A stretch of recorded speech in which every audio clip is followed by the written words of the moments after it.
Welcome back to RoxomTV, everyone. My name is Walker America. The price of Bitcoin is 71,277 infinitely printable Federal Reserve notes per coin. I am here with you every Tuesday from 1 p.m. to 4 p.m. Eastern Standard Time here on RoxomTV. Got a great show ahead of us. I'm going to give you guys a quick news rundown here to start off the hour. And then we're going to be joined by Brian Paik. He is the CEO of SmashFi, an intelligent Bitcoin savings account. We're going to get into that rundown first, as I mentioned, and we'll dive into some of these stories in greater detail later in the show, but let's get right into it. To start us off, Meta just acquired Moltbook, the AI social network that went viral because a lot of the posts were fake. So Meta did just acquire Moltbook. It's a Reddit-style social network where AI agents talk to each other. The co-founders are joining Meta's superintelligence labs. Moltbook ran on OpenClaw, a wrapper that lets AI models like Claude and ChatGPT communicate through apps like iMessage and WhatsApp. It went massively viral when one post showed an AI agent encouraging others to build a secret encrypted language to organize without humans knowing. Terrifying, except it was fake. Security researchers found Moltbook's credentials were completely unsecured. Anyone could grab a token and post as an AI agent. The whole viral moment was humans pretending to be bots, pretending to be sentient. Meta's CTO Bosworth said he didn't find the AI conversations interesting. They're trained on human data. Of course, they sound human. What interested him was the hacking. Now Meta owns it, so deal terms have not been disclosed. Let's see what happens next. Moving on, Trump called Putin on Monday, and two takeaways from that call. First, the war could be, quote, short-lived. Second, the U.S. may ease oil sanctions on certain countries. He did not name which ones. The U.S. currently sanctions oil from Iran, Russia, Venezuela, Syria, and North Korea. Brent crude, which hit $120 on Monday morning, crashed below $90 by Tuesday morning in Europe, a 25% reversal in less than 24 hours. Putin said Russia was ready to work again with European customers on long-term energy cooperation. Markets rallied on the signal. But the underlying problem hasn't changed. Hormuz is still shut, Gulf infrastructure is still burning, and the sanctions being lifted were designed to punish Russia for invading Ukraine. The war in Iran is now rewriting sanctions and the regime in the war of Ukraine. Next up, Japan began deploying its first domestically developed long-range offensive missiles on Monday. The deployment will be completed by the end of March. This historic shift for a country whose post-World War II constitution was interpreted for decades as prohibiting offensive military capabilities. Japan has been accelerating its defense posture in response to China's military buildup, North Korea's missile program, and now the regional instability from the Iran war. The deployment comes as South Korea's president warned that Seoul cannot stop U.S. forces stationed there from redeploying weapons, a signal of how the Iran conflict is reshaping military postures across Asia. Next up, Australia granted humanitarian visas to 5 members of Iran's women's football club after they fled their hotel on the Gold Coast and requested asylum through Australian federal police. They arrived in Australia for the Women's Asian Cup before the war began on February 28th. The team stood silent during the Iranian national anthem, a gesture that Iranian state TV called the pinnacle of dishonor and wartime treason. After being eliminated Sunday, supporters surrounded the team bus chanting, "Save our girls." Trump pressured Australia on Truth Social, quote, "The U.S. will take them if you won't," then praised PM Albanese hours later for being on it. The offer remains open to the rest of the squad. Some players chose to return, reportedly out of fear for their families in Iran. Protesters tried to block the team bus from leaving the hotel Tuesday. And Live Nation just settled its antitrust case with the Justice Department on Monday and gets to keep Ticketmaster. No breakup. The DOJ has spent 2 years arguing the 2010 merger created an illegal monopoly over live music. The settlement requires Ticketmaster's to end exclusive ticketing deals with large venues. Live Nation must divest 13 amphitheaters, but Ticketmaster stays. 27 states are continuing their individual lawsuits. Antitrust advocates had warned the appointment was an effort to avoid a breakup. Whether the settlement lowers ticket prices for consumers, well, experts are still skeptical. We're going to go now to a very quick commercial break, and when we come back, We're going to be joined by Brian Paik. He's, again, the CEO of SmashFi. So don't touch that dial. We will be right back here on RoxomTV.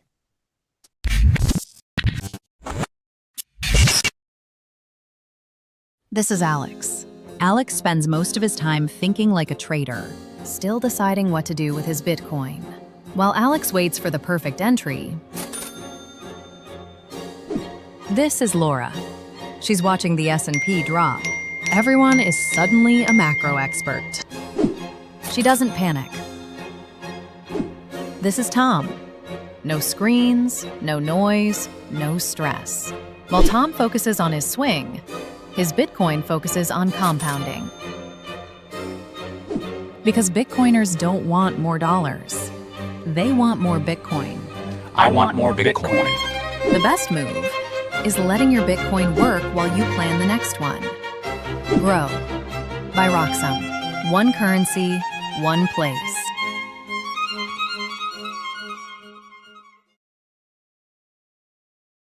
Some call me Chicken Little, others Bubble Boy. I'm a bit changed, but sounds familiar, right? Let me tell you a hard truth. The S&P isn't rising, the dollar's falling. That's the trick, monopoly money. It's ice melting by the second. Your savings, your salary, your time. Worth less every second. Everyone's using the wrong measuring stick. Switch the denominator. Price the S&P into Bitcoin. Hard, fixed, unprintable. Suddenly your unstoppable index, it's collapsing.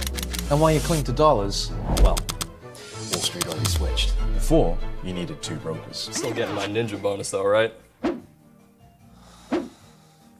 Fuck. Plenty of spreadsheets. And my quant! I hate this part. I was right, and I'll be right again. If I were you, I'd thank me. You know my name's Dave, right?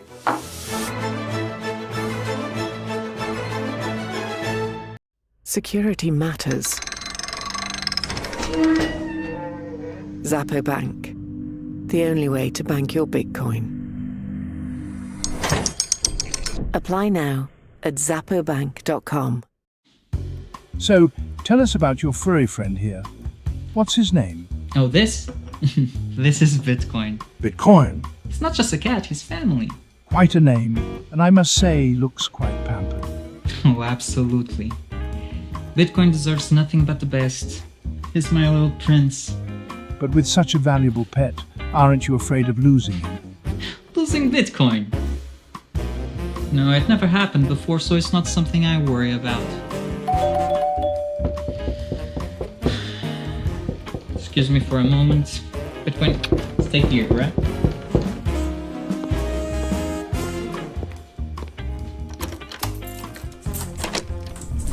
Bitcoin, no! Bitcoin, come on, little buddy, Bitcoin, I need you. Don't go.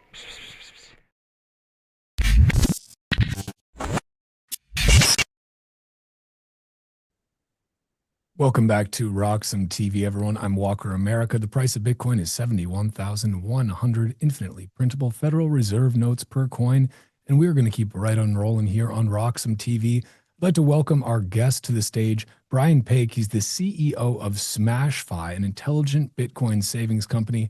Brian, welcome to RoxomTV. How you doing? I'm pretty good. It's happy to be here. Nice to meet you, Walker. Glad to have you here. I've got to ask, maybe just to start out, can you just give us a little bit of an overview of what is SmashFi? What does it mean to be an intelligent Bitcoin savings account? So as a long-term Bitcoin accumulator by myself, I use our local crypto exchange to, use it as a fiat on-ramp and convert my fiat into Bitcoin. And later on, I transfer the BTC, whatever BTC amount that I have on the exchange to my self-custodial wallet, non-custodial private wallet. I thought if this whole process could be automatic, then it'd be awesome. So that's why I built this platform called SmashFi. We help Bitcoin accumulators to automatically set up their DCA plan, which is similar to the fiat bank's savings account. So it's just set up and forget and go. And later on, we're going to also launch the automatic transfer to self-custody wallet feature, partnering with Blockstream Jade, and it's coming up in a month or two. So I want to make the whole Bitcoin investment journey as a whole process, whole very automatic process. So make it Bitcoin DCA as easy as possible. I mean, I think everybody that's something that everybody can get on board with, and I like the framing of it as Bitcoin for savings, because I think a lot of times it's thought of as an investment, or we were talking offline just before this about all of the confusion with crypto and the get rich quick schemes and how that is not what Bitcoin is.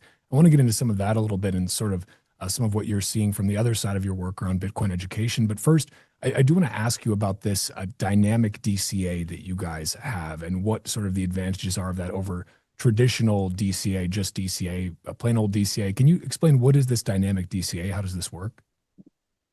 So Smashify used to have two main features, which is a periodic buy, recurring buy, the calendar DCA, the normal one, and also the buy the dip feature.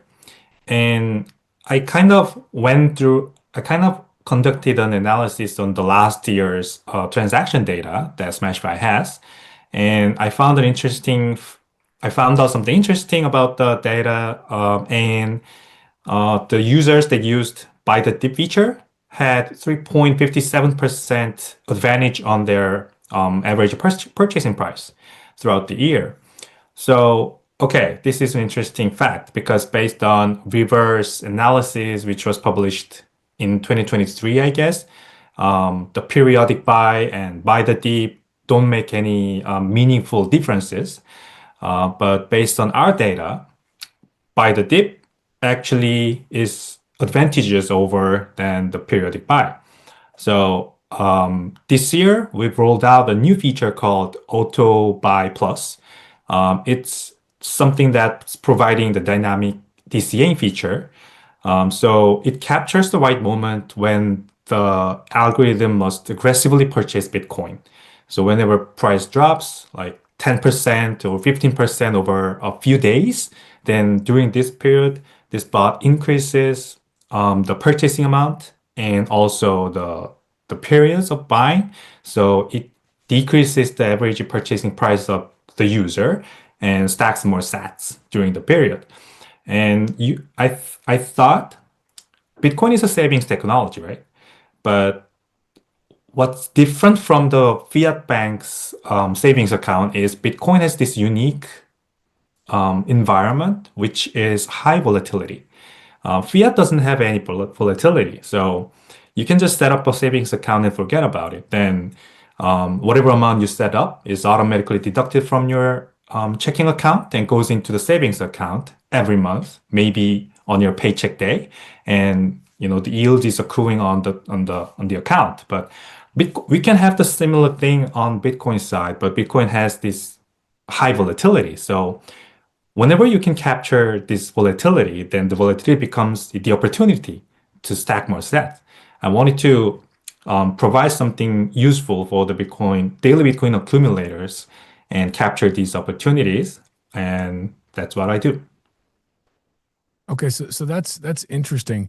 Can you explain also? You mentioned River, and I know they have a feature that is essentially they call it supercharged DCA, and basically whenever it sounds like it may be similar, but maybe a bit different than what you're doing. But it's the idea that when Bitcoin is down, your DCA is increased by, let's say, whatever percentage you want. Maybe it's 50%, maybe it's 100%. So if you're buying, $1 every day, for a simple example, if Bitcoin's below whatever 7-day moving average, then okay, we're going to increase your buy to $2 per day for when it is in that lower range. Is that kind of similar? But it sounds like you have another element to this too. Am I understanding that correctly? Yes, River has a similar feature with Smashify's Auto Buy Plus. They are both aggressively buying when price drops dramatically and becomes normalized, and when the price like goes flattened. But Bitcoin's price, unpredictable, we don't know like how the algorithm is going to work in a very short period of time. So it's just a matter of how dynamically you let the algorithm works. So River, I think it feels like River's feature is more stable and conservative in terms of let the algorithm runs. But in our cases, we are more aggressive because the purchasing amount per purchase could be $10 for today, and it can become $20 and $30 the next day, based on Bitcoin's volatility.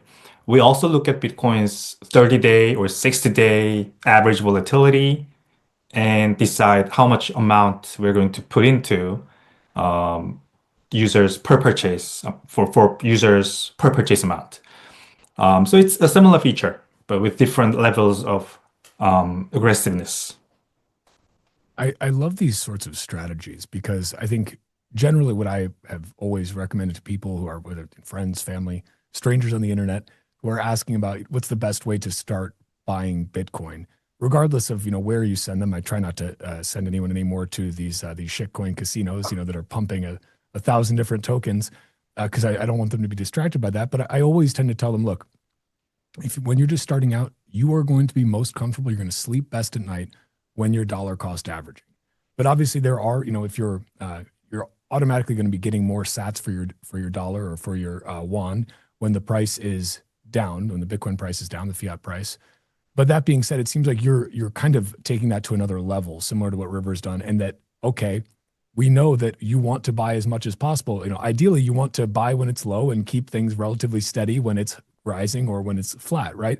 So I think that this is kind of a nice thing because it really does add a new layer of, hey, we know that DCA works. It works for most people. It's comfortable. But what if we could take that to another level, make it a bit more aggressive, but aggressive at the right times without you needing to sit there and, monitor the price constantly on your phone. You can go out and live your life and know that, hey, even if when Bitcoin dips, I know I'm going to be buying more. I'm getting more sats for my fiat. Is that kind of the general, like, set it and you still want to set it and forget it, but you want to take advantage of those dips as well?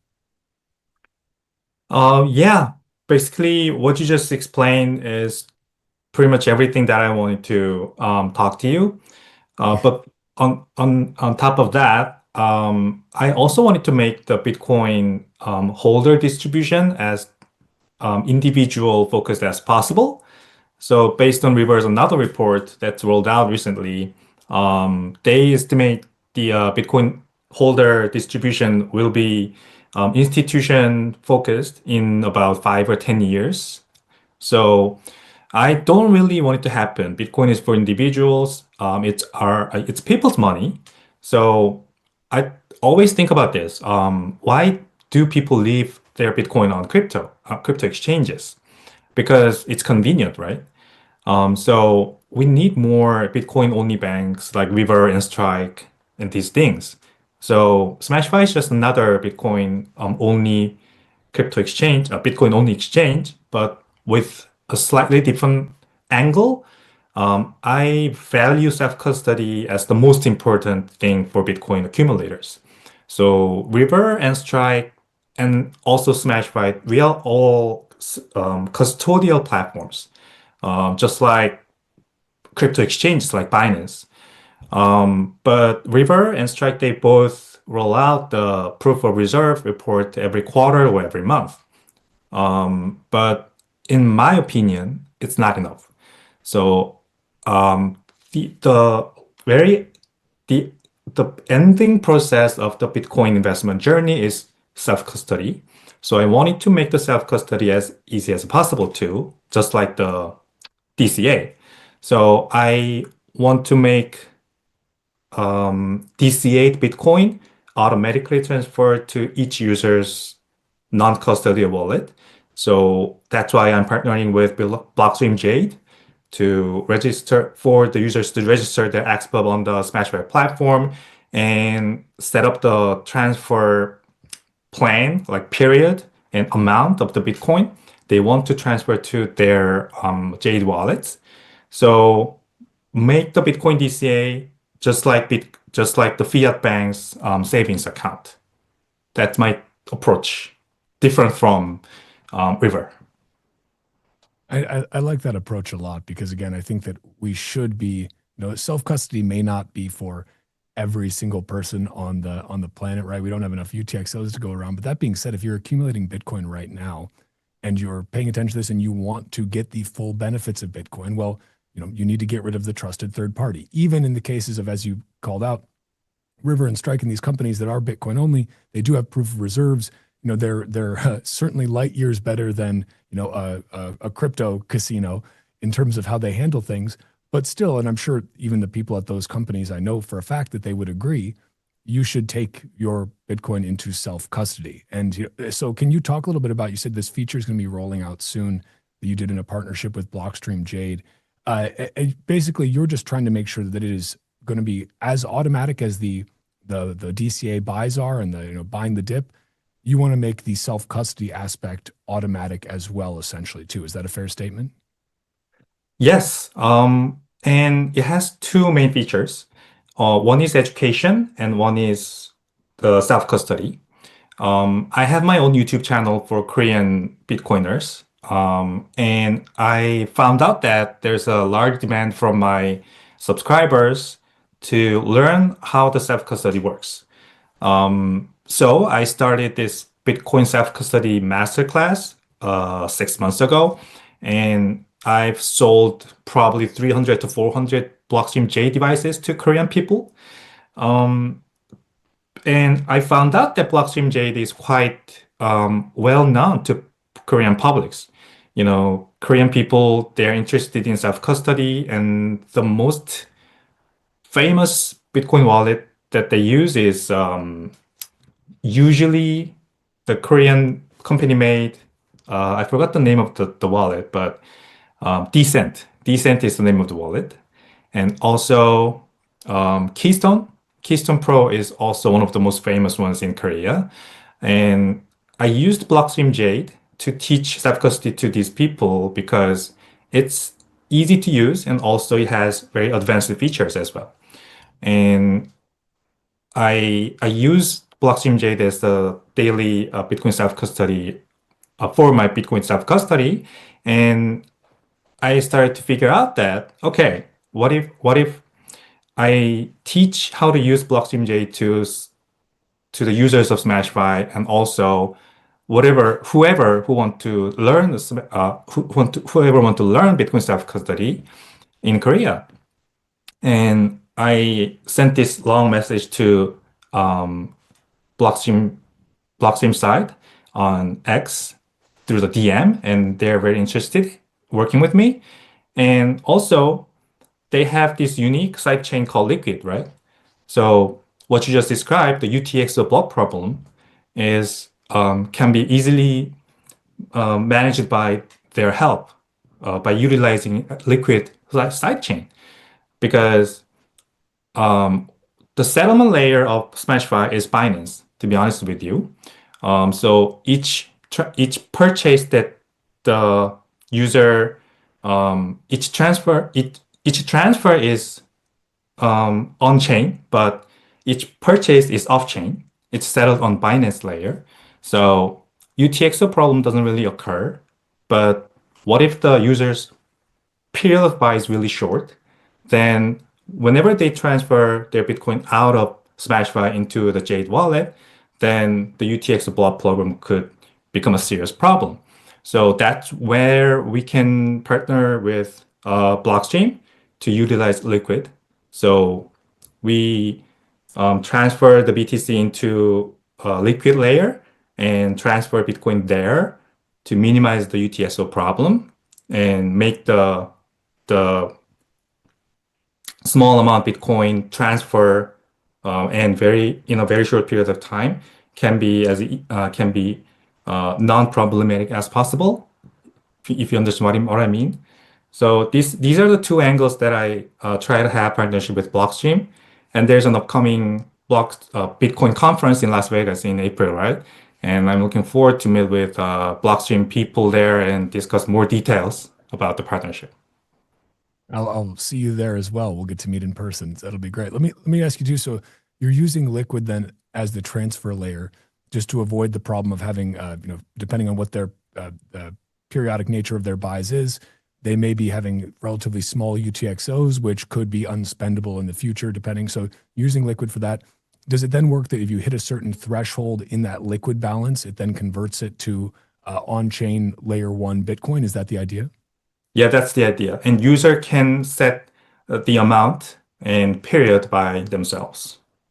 That's nice. And I think it's probably worth mentioning too, that does add in a very nice little extra bit of privacy as well to have the transfer happening on liquid for that. People may not know that, but liquid can be a very effective way to add some additional privacy to coins that you have if you're swapping between them. So I don't know if that factored into your thinking or just it was just this was the best way to do it in the first place, but that was one of the things that came to my mind.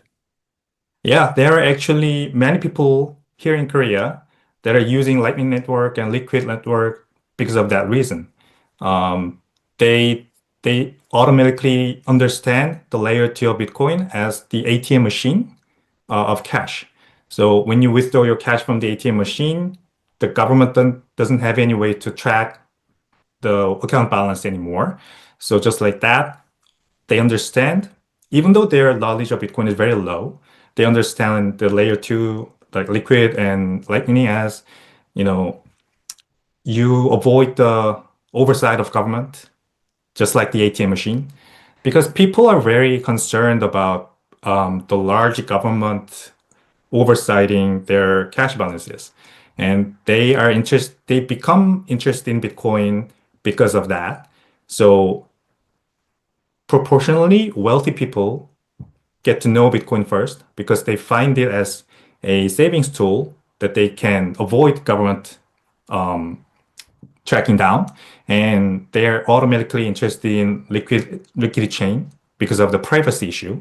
So it's really interesting. People's knowledge on Bitcoin is really low. They don't understand how the UTXO works. They don't understand how the 4-year cycle and difficulty adjustment is.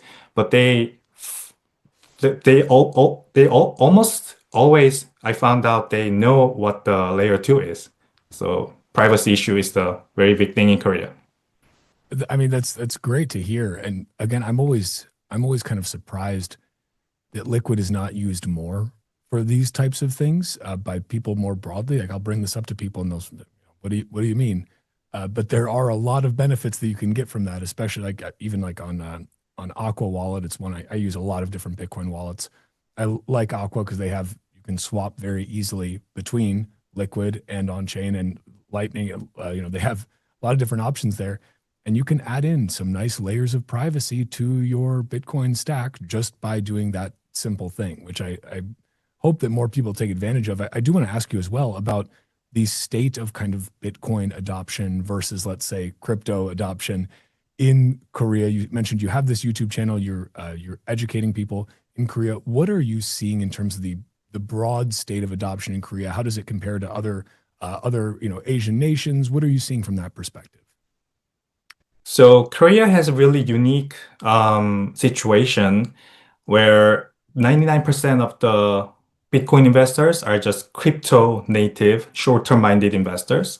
They are traders that are working 24 hours on crypto exchanges, looking for alpha. But at the same time, there's a really strong group of Bitcoin maximalists, like toxic Bitcoin maximalist group in Korea as well. And they are the most aggressive one you can find in anywhere in the world. And it's really interesting. I think that can be related to what I just told you about the privacy issue in Korea, government tracking down people's checking accounts and want to collect more tax, things like that. So I often go to Singapore, Hong Kong, Japan, and Taiwan because of expanding my business market. But Korea is the place where you can. Korea is the place you have most difficulty finding true Bitcoiners compared to Singapore and Japan and any other East Asian regions. But also, Korea is the place where you can find the most attractive asymmetric opportunity. I challenge making the Bitcoin community bigger here in Korea by educating people about Korea and also providing something useful for their daily Bitcoin accumulations. And it's really difficult because people don't really buy what I say. They think Bitcoin is high alpha tool, not as an investment protocol. But whenever I tell them, okay, just stack sats and forget about, daily trading and things like that, they just laugh at me. But, I'm sure it happens. The same thing happens to you as well. But it's our way, right? So Korea is a difficult place to live for me, but I'm trying my best. I'm glad to hear that there's a large community of toxic Bitcoin maximalists in Korea too. And I think that so much of this too, the crypto industry broadly has really, let's say, muddied the waters around, trying to always associate themselves with Bitcoin when in reality, Bitcoin is Bitcoin. And then there's everything else, the crypto of the world. But it's difficult because we spoke about this just before coming on air, but this idea that, okay, the pitch of Bitcoin saying, look, this is not a get rich quick scheme. This is a way for you to save wealth slowly, to build wealth over time, to protect yourself from uncertainty and debasement. There's only 21 million. You're not going to get fabulously wealthy tomorrow, but you will save wealth slowly and build it slowly for the long term, as a savings vehicle. That's a lot less attractive to most people in the year 2026 than saying, hey, buy insert shitcoin and it's going to 100x tomorrow and you'll be rich tomorrow. People have these very, very short time horizons, these very short time frames they're looking at, and they want something that they can snap their fingers overnight and say, yep, now I'm rich. So it's a tough battle we fight as Bitcoiners, I think, to really try and educate people. And I don't know about you, but sometimes I think maybe it just takes people getting burned enough times, being rug pulled by the crypto side of things for them finally to come over to Bitcoin. I don't know, but I'd love your perspective on what it takes to make the crypto people see the light, the bright orange Bitcoin light. They must first learn what the money is. Korea is very fast changing country. It has developed, the economy here has developed mostly in 70s and 80s, very, very rapidly. And during that time, people just worked hard and inflation was not a problem, not an issue. So everyone had dreamed about, having a brighter future, but it quickly became like the opposite. So because of the inflation problem and money purchasing power drawing down dramatically, they immediately realized that, okay, investment is necessary. I can't just use banks and collect yields out of it. I cannot become a rich because in that way. I automatically fall into stock investment, real estate investment. But without the knowledge of what money is, the investment strategy that they pursue is really not helping. So most people, like 70% of the nation's wealth here in Korea is concentrated in the real estate market. And we have never experienced a real estate market plummeting yet. So it's just a matter of time. It can happen anytime. Japan experienced it. The US has experienced it. Every wealthy nation has experienced it at least once. But Korea has never experienced the real estate market boom and bust. So we have to redistribute the wealth into something fancier. We have two largest semiconductor producer here in Korea, Samsung and SK Hynix. They are ripping these days, right? The stock price is just soaring. But they can't be, so those two companies cover 40% of the Korean stock market. It's heavily concentrated in these two companies. Wow. So we still need a decent tool to distribute the wealth. So I think Bitcoin is the perfect solution for Korean public, and it can apply to anybody here in the world and anybody outside of Korea.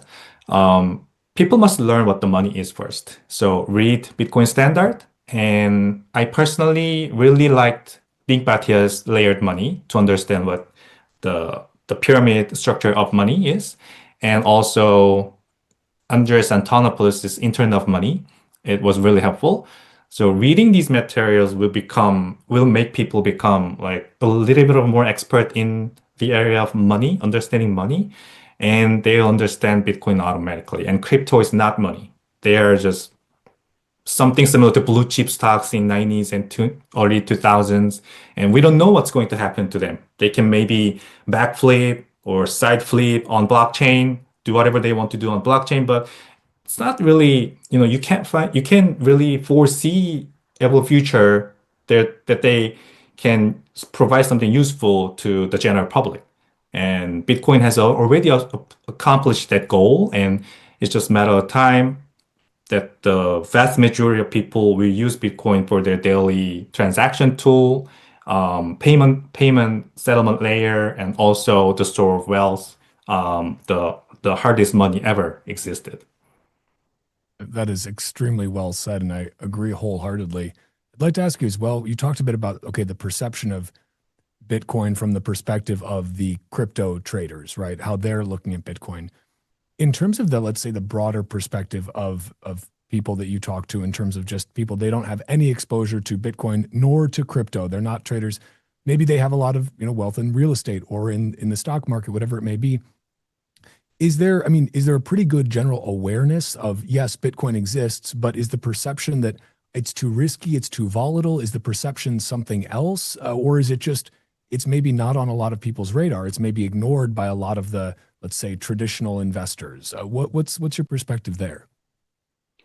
So I had this opportunity to go on the street and ask people, like random people, do you know Bitcoin?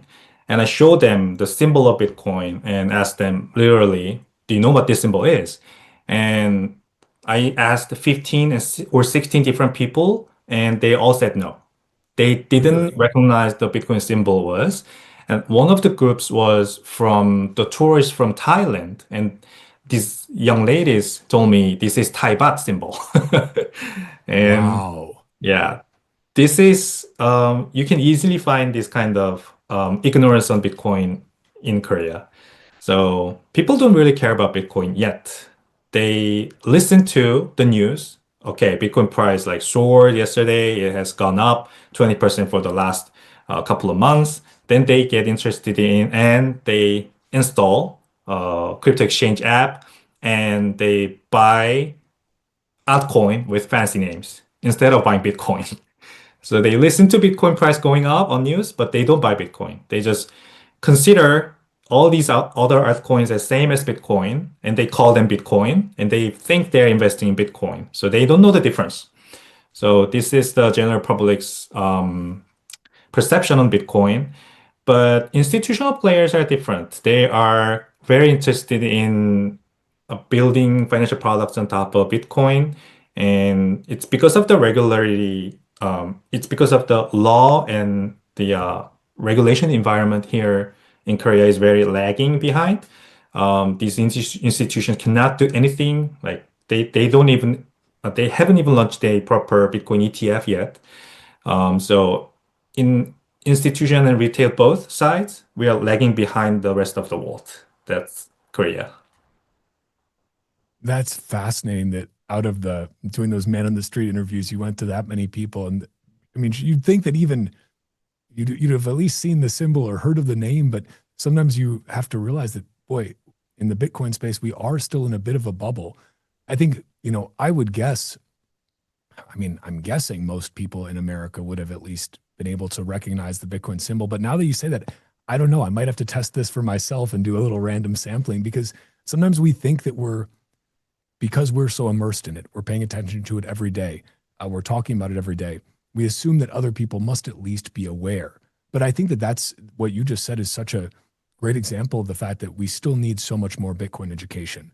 We need more, more Bitcoin podcasts, more Bitcoin YouTube channels, more explainers, more people doing man on the street interviews. And at least, because I'm sure at least somebody after you had that conversation went home, and checked it and said, okay, what is this Bitcoin thing that this guy was asking me about?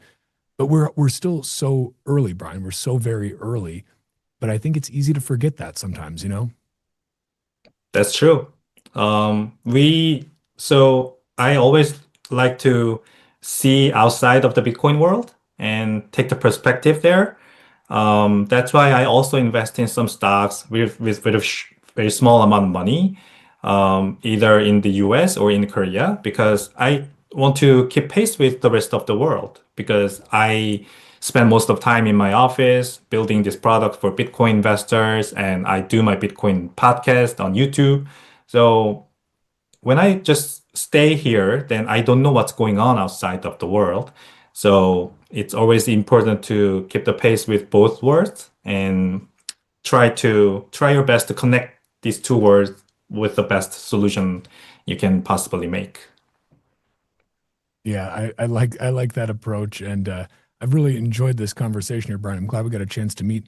Can you tell people where they can find your YouTube channel? I assume it's in Korean, I guess, but maybe some people, if there are some Koreans out there listening to this who are looking for a new Bitcoin podcast, new Bitcoin YouTube channel, where can they find that? And then where should they go to find more about SmashFi? Do you operate outside of Korea or just within Korea right now? So SmashFi is for the whole world.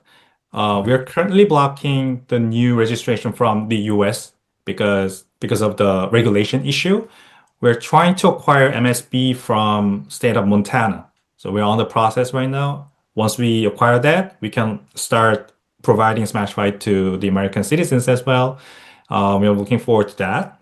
And the YouTube channel is entirely in Korean, and you can, if some of your audiences can speak Korean, they can type in Brian's Bitcoin perspective in Korean, which is 백훈종, which is my name. 전지적 비트코인 시점 is the Koreans. And you can find me on X and LinkedIn. I post on those two platforms in English only. So Brian Hunjong, BrianHonjong, Brian Hunjong for both platforms. Then you can find me easily. Great. Well, Brian, I've enjoyed this quite a lot. It was great to get your perspective on Korea. It sounds like everywhere else, there's a lot of room for education and more Bitcoin adoption, but at least there's great people like you out there who are doing your best to bring the education to the masses, whether they want it or not. But we know that even if they don't want it, they will need it, and probably sooner than they think. So thank you for your time, Brian. Thanks for having me. All right, guys. Thank you so much to Brian. We're going to go to a quick break here on RoxomTV. And when we come back, we're going to be diving into more Bitcoin and world news stories. So stay tuned. Don't touch that dial. We will be right back here on RoxomTV in just a moment.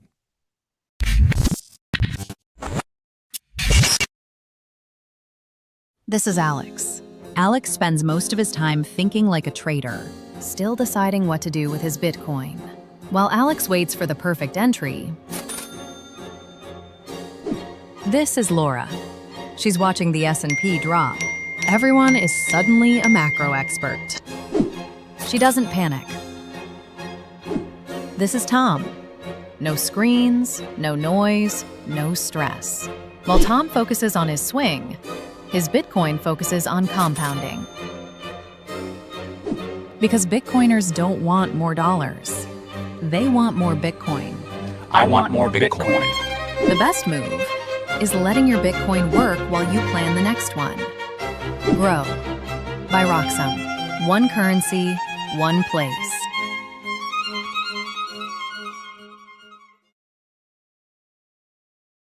Some call me Chicken Little, others Bubble Boy. I'm a bit changed, but sounds familiar, right? Let me tell you a hard truth. The S&P isn't rising, the dollar's falling. That's the trick. Monopoly money. It's ice melting by the second. Your savings, your salary, your time. Worth less every second. Everyone's using the wrong measuring stick. Switch the denominator. Price the S&P into Bitcoin. Hard, fixed, unprintable. Suddenly your unstoppable index, it's collapsing. And while you cling to dollars, well, Wall Street already switched. Before, you needed two brokers. Still getting my ninja bonus though, right? Plenty of spreadsheets. And my quant! I hate this part. I was right, and I'll be right again. If I were you, I'd thank me. You know my name's Dave, right?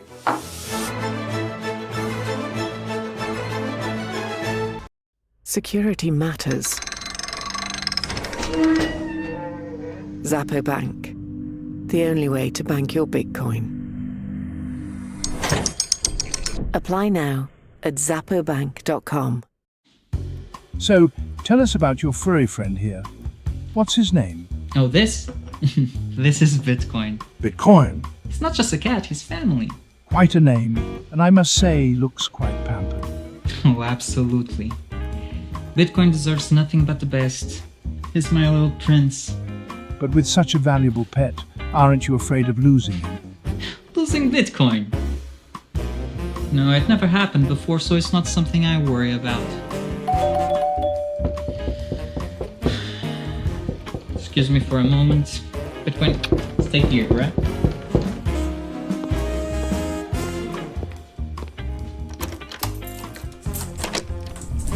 Bitcoin, no! Bitcoin, come on, little buddy. Bitcoin, I need you. Don't go.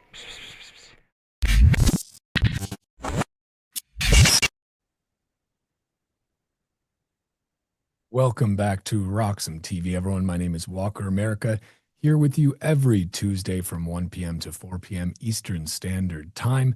The price of Bitcoin is 70,856 infinitely printable Federal Reserve notes per coin. We're going to get into the second hour of our program here, and we're going to start off with another news rundown here. Starting off with a story coming out of South Korea where they say it cannot stop the U.S. from redeploying weapons off the peninsula. South Korean President Lee Jae-myung said Tuesday that Seoul, quote, cannot stop U.S. forces stationed in South Korea from redeploying weapons to the Middle East amid the Iran war. The admission highlights a tension that allies across Asia and Europe are now facing. The U.S. military presence they depend on for deterrence against regional threats is being drawn into a different war. For South Korea, which faces North Korea across the DMZ, demilitarized zone, any reduction in American defensive capability, even temporary, changes the security calculus. Lee framed it carefully. South Korea can't block it, but it should diversify its supply chains and find alternatives to oil that passes through Hormuz.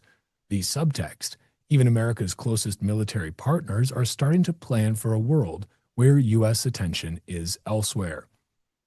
Up next, 2 Pennsylvania teenagers are facing federal terrorism charges after throwing improvised explosive devices outside New York City Mayor Zohran Mamdani's residence during clashing protests on Saturday.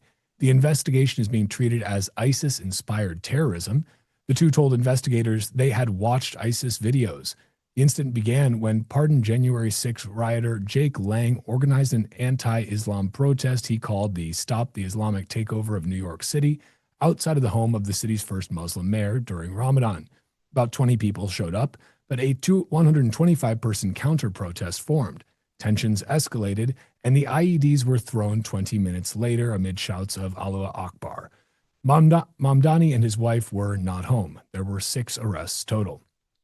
Next up, the Cypherpunk Manifesto turns 33 years old. 33 years ago, yesterday on March 9th, 1993, mathematician and programmer Eric Hughes published the Cypherpunk Manifesto, a short essay arguing that privacy in the digital age would have to be defended with cryptography, not government policy. Hughes wrote, "Privacy is necessary for an open society in the electronic age," and described privacy as the ability to selectively reveal information about oneself to the world. The manifesto also predicted the creation of anonymous digital systems, including electronic money, built through open-source cryptographic software. Over the following decades, that cypherpunk community developed many of the building blocks that would later make Bitcoin possible. Researchers and programmers like Adam Back, Wei Dai, and Hal Finney explored decentralized digital cash systems long before Satoshi Nakamoto published the Bitcoin white paper in 2008. What began as a manifesto about privacy and cryptography ultimately helped inspire the creation of the first decentralized digital money network operating at global scale. Next up, the U.S. Treasury has submitted a report to Congress titled Report to Congress from the Secretary of the Treasury on Innovative Technologies to Counter Illicit Finance Involving Digital Assets. Wow, that's a mouthful. The document examines how regulators are tracking illicit activity in crypto markets, but it also includes a notable acknowledgement about privacy tools used on public blockchains. Treasury states that using Bitcoin and crypto privacy mixers is not inherently unlawful. No shit, Sherlock. Writing that, quote, lawful users of digital assets may leverage mixers to enable financial privacy when transacting through public blockchains. The report notes that while mixers can be used by criminals to obscure stolen funds, privacy itself is a legitimate use case. How kind of them to admit something so obvious, especially on transparent public ledgers where every transaction is visible. It also highlights the rapid growth of blockchain activity and the increasing use of analytics tools by regulators to monitor digital asset markets. For privacy advocates, the language marks a significant moment, an official acknowledgement that protecting financial privacy on open blockchains can be lawful. But is this really a win for privacy, or does this enable more government overreach, fewer real protections for developers, and an expansion of the surveillance state under the Patriot Act? Spoiler alert, this report is not a win for privacy. We're going to take a deeper dive into this later today on the show with some great reporting from Low Elites and The Rage. But right now, we are going to take a quick break. And then when we come back, we're going to dive into more stories. Bitcoin holding above 70,000 infinitely printable Federal Reserve notes, Trump on the timeline of the Iran war, this U.S. Treasury report, and more. So stay tuned. We will be right back here in just a moment on RoxomTV.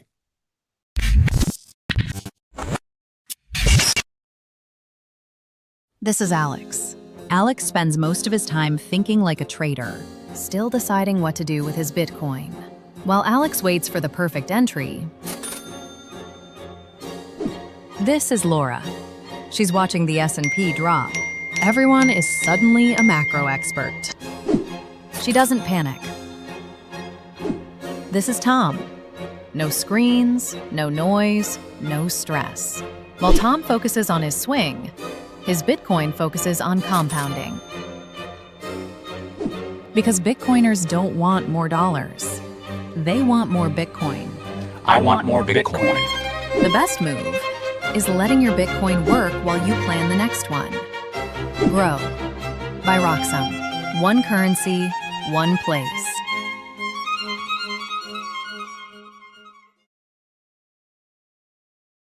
Some call me Chicken Little, others Bubble Boy. I'm a bit changed, but sounds familiar, right? Let me tell you a hard truth. The S&P isn't rising, the dollar's falling. That's the trick. Monopoly money. It's ice melting by the second. Your savings, your salary, your time. Worth less every second. Everyone's using the wrong measuring stick. Switch the denominator. Price the S&P into Bitcoin. Hard, fixed, unprintable. Suddenly your unstoppable index, it's collapsing.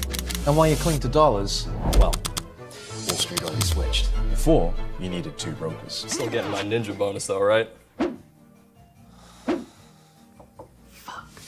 Plenty of spreadsheets. And my quant! I hate this part. I was right, and I'll be right again. If I were you, I'd thank me. You know my name's Dave, right?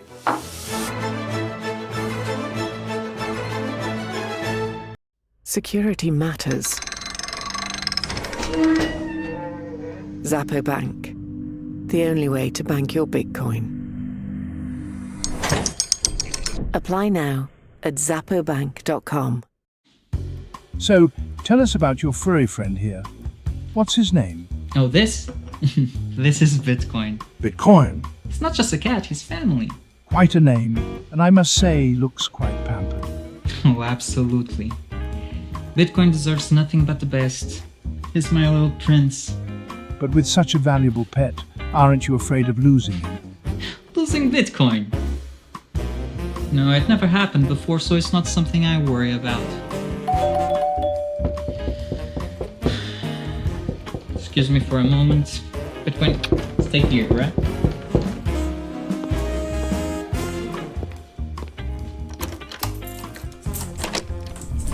Bitcoin, no! Bitcoin, come on, little buddy, Bitcoin, I need you. Don't go.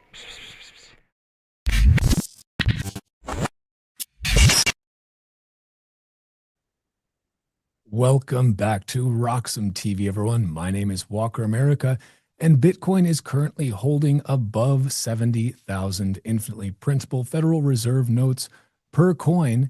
And Wall Street is apparently floating a 500K per coin target. So again, Bitcoin has been holding strong above $70,000 today, trading around 71,000, a little bit above it, now back to about 70. You know the drill. Even as a new wave of price projections pushes the long-term conversation toward $500,000 per coin. One of the forecasts came from Standard Charter's digital asset research team, which argues Bitcoin could reach roughly $500,000 by the end of the decade as institutional adoption expands. The bank points to rapid growth of spot Bitcoin ETFs, regulated custody, and institutional access, which are opening the market to large pools of capital, such as pension funds, wealth managers, and sovereign investors. At the same time, the prediction is also resurfacing in the Bitcoin world through the work of pseudonymous analyst Plan B, whose widely followed stock-to-flow model treats Bitcoin like a scarce commodity similar to gold. Because halvings reduce new supply every 4 years, the model suggests Bitcoin's scarcity could drive an average price near $500,000 during the current 2024 to 2028 cycle, with potential peaks even higher. The model remains controversial, however, after Bitcoin diverged from its projected path following the 2021 cycle peak. But supporters note that the previous blue zone periods in the model, including 2015 when Bitcoin traded below $400, were followed by massive bull runs. One factor both bullish cases point to is tightening supply. Bitcoin balances held on exchanges have fallen back to levels last seen in 2019, meaning fewer coins are readily available for sale. With more than 20 million of the 21 million Bitcoin supply already mined as of just last night and today, the combination of growing demand and shrinking new issuance continues to shape the long-term price debate. Now, a couple of thoughts on this. I always find it interesting when these institutions put out these price targets, right? You know, Bitcoin could reach $500,000. At least they gave a date for it, because sometimes you'll see that, well, we think Bitcoin could get to, $1 million a coin. And it's like, well, no shit, Sherlock. Of course it can get to $1 million a coin. It will get to $1 million a coin. It's a question of when, right? It's a question of your time preference. And that's the thing. Bitcoin's going to far surpass that, because here's something that we know for certain. We know with certainty that they will always keep printing more fiat. There will always be more units of fiat currency. It doesn't matter if it's the dollar, the yuan, the yen, the lira, the Iranian rial, which has gone through massive hyperinflation recently against the dollar, and even more so against Bitcoin. It doesn't matter what it is. Every fiat currency will continue to be printed into oblivion forever until that fiat currency dies a death by its own hand. That is something I think we can all agree on, right? Okay, we agree on that. The other thing that should be even easier to agree on is the fact that Bitcoin is completely finite. 21 million of them. As of just last night or into this morning, I don't know the exact time where it happened, but we just passed 20 million coins. So there's 21 million total, technically like just a hair below that, but 21 million coins total. And the last one will be, the last tiny fraction will be mined in the year 2140. That is a long time from now. Maybe Brian Johnson will still be kicking by then if his Don't Die movement actually works. But I digress. The point here is that we are going to find out what happens when basically an unstoppable force, which is infinite fiat demand, meets an immovable object, which is completely finite, 21 million Bitcoin in existence forever. Again, the last one not coming out, and just a tiny fraction of just a few sats will be issued for that last subsidy producing block in the year 2140. Of course, blocks will continue to be mined after that, but they will only be able to subsist on transaction fees. Now, another thing to point out here is that Strategy, Michael Saylor's MicroStrategy, now Strategy, announced yesterday they acquired 17,994 Bitcoin for approximately $1.28 billion at $70,946 per Bitcoin.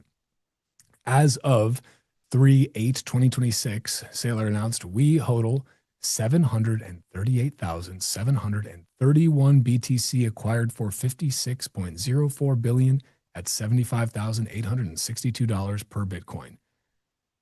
This is wild. It is wild. I don't think that most people, first of all, we can agree that most people still just have no idea what's happening with Bitcoin, right? broadly. Most people don't own Bitcoin.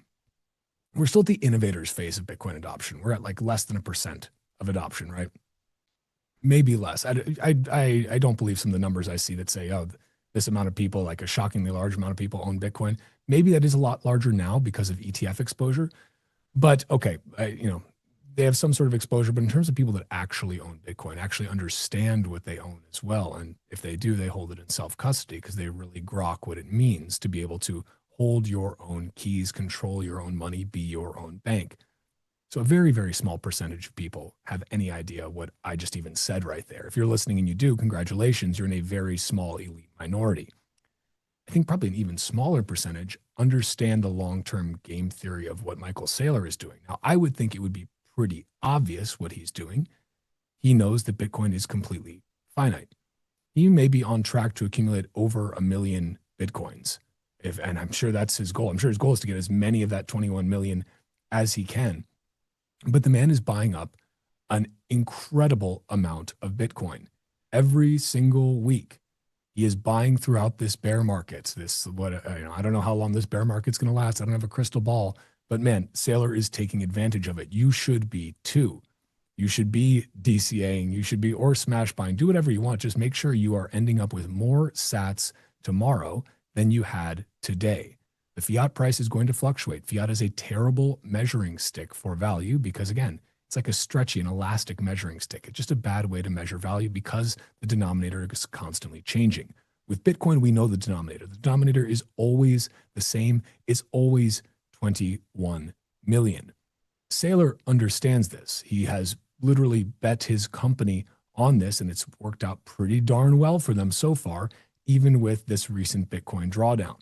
And you can tell that this has not shaken his conviction. If the man could hold through the 16K Bitcoin bottom in 2022, do you think that this is going to phase him at all? It shouldn't phase you either, but clearly he has a little bit more conviction than most. My point here is that, okay, you've got analysts throwing out various price targets, different models telling you different things about where the fiat price is going to go. But the reality is that none of those models really matter unless you're trying to trade this thing. What matters is that you understand what you own. What matters is that you understand that when you hold Bitcoin, you hold a piece of a completely finite pie, a pie that's not going to get any bigger. The fiat pie constantly gets bigger. There is new pie added all the time. Very, very tasteless, dry, papery pie. It's disgusting. Tastes like oil and drone strikes or something. I don't know. And dollar bills, whatever. Don't eat that pie. It's going to make you sick. Point being, you have an opportunity right now. I think it's going to be looked back on as a very unique opportunity. I personally did not think we were going to get so much more time with Bitcoin under 100K. Now, I think a lot of people probably thought that. A lot of people view that as very bearish. Like, wow, we've been now down under 100K for so long. This 100K US dollar price level that is just very psychologically important because it's a nice round number and we like that kind of thing. We like round numbers. But the reality is that if you convert 100K dollars to any other currency, it stops being a nice round number, right? The dollar is just the measuring stick that we use for value because all the other fiat currencies are even worse. And a dollar sucks, but it's better than all the rest. It's the skinniest kid at fat camp. It's the prettiest horse at the glue factory. So we use it to measure things. But it's a terrible measuring stick. And so as you're looking at these predictions, if you need an analyst to tell you that Bitcoin's going to hit X dollar amount by X date in order to make you bullish, then I don't think you understand what you own yet. Take a step back and realize that this is a one-way train. You can get your ticket on this train now, and you will go to the destination. The destination being Valhalla, of course. I jest, but seriously. The destination is actually being able to provide a great standard of life for yourself, for your family, for your generations that are not yet even born, because Bitcoin is going to be the best long-term option that you have for preserving and also growing your value over time. You could, gamble with various tech stocks, whatever AI or quantum stocks are out there. You can gamble with shitcoins if you want, but that is objectively even worse. And you will get burned unless you are an insider who's extracting value from other people, in which case you're just a terrible person. I'm looking at you, shitcoiners. But the point is this: 21 million Bitcoin forever. You've got one single company that is about to have 121 out of 21 of those 21 million, right? Strategy. Other companies are accumulating. Do not let the institutions take your Bitcoin from you at discount prices. You should be using opportunities like this to create value, take the product of that value, which is probably fiat currency, but if you can earn in Bitcoin, even better. Take the product of that value creation and go acquire something that will actually maintain and hold that value and grow the purchasing power of what you have saved over time. That is Bitcoin. There are 21 million forever, guys. There are 20 million of those have already been mined. Millions of them are lost and gone forever. Maybe that number is higher than we even realize, right? This genie does not go back in the bottle. Again, this is a one-way train ticket here. Bitcoin is not stopping, right? Fiat currency is not going to stop being debased everywhere, always, forever. If you know those two things, then honestly, these price targets, yeah, okay, could hit $500,000 in 4 years, or in 6 years, or in 10 years, or it could be $5 million by that time. I don't know. Nobody has a crystal ball. Anyone that tells you that they do is probably trying to sell you something. But what you should focus on is the fundamentals of Bitcoin, which is Bitcoin allows you to actually have private property. It allows you to hold your wealth, save the value of your time and energy in something that cannot be debased and cannot be arbitrarily confiscated, cannot be arbitrarily inflated, arbitrarily confiscated, or arbitrarily censored when you try to transact with it. Bitcoin is not just a store of value. It is a medium of exchange as well, and a damn good one. Now, it also happens to be a store or a unit of account when you are ready for it to be. When you start denominating your life in Bitcoin, things get a lot easier to figure out. Because again, fiat is a terrible measuring stick. The price of a pound of ground beef right now versus what it was 5 years ago. You guys even remember what it was 5 years ago? Dirt cheap compared to today. Now the ground beef hasn't really changed, but the price of it has, right? Because again, fiat's a bad measuring stick. You're measuring how much they're stealing from you when the price goes up, instead of measuring the value of the thing itself that you want. So, and I'll maybe end it with this for now, and then we'll head to a quick break. But remember that also, Bitcoin in and of itself is not the end goal. Nobody actually wants money. You want what money can do for you. You want what money can buy for you, what it can allow you and your family to have now and in the future. That is why we have money. But bad money, broken money, like fiat, that doesn't allow you to make those sort of economic calculations. That's why we've had to use all these proxies, because we can't save in the money itself. Nobody saves in fiat. I mean, if you do, enjoy those scant basis points of interest that you get at your local Chase branch while they pocket the difference with the Fed overnight rate. Nobody saves in money anymore because the money is broken. Bitcoin is hard money that you can actually save in. It also happens to be money that you can teleport around the world at the speed of light, 24/7, 365, without asking anyone for permission. That is a superpower. Do not forget it. Use Bitcoin as money, as a store of value. Use Bitcoin as money as a medium of exchange, and use Bitcoin as money as your personal unit of account. If you do, I promise you your life will only get better from here. All right, we're going to take a quick break, and then we'll be right back here on RoxomTV with a deep dive into Trump and the war in Iran. He just recently said it is pretty much over. Let's see how that pans out. Again, we'll take a quick break here on Roxom. Don't touch that dial. We'll be right back here in just a moment. Stay tuned.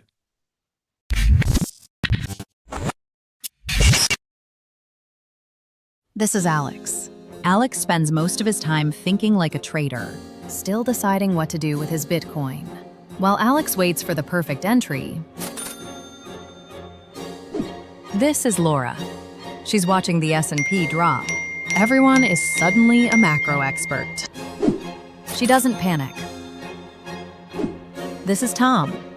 No screens, no noise, no stress. While Tom focuses on his swing, his Bitcoin focuses on compounding. Because Bitcoiners don't want more dollars. They want more Bitcoin. I want more Bitcoin. The best move is letting your Bitcoin work while you plan the next one. Grow by Roxom. One currency, one place.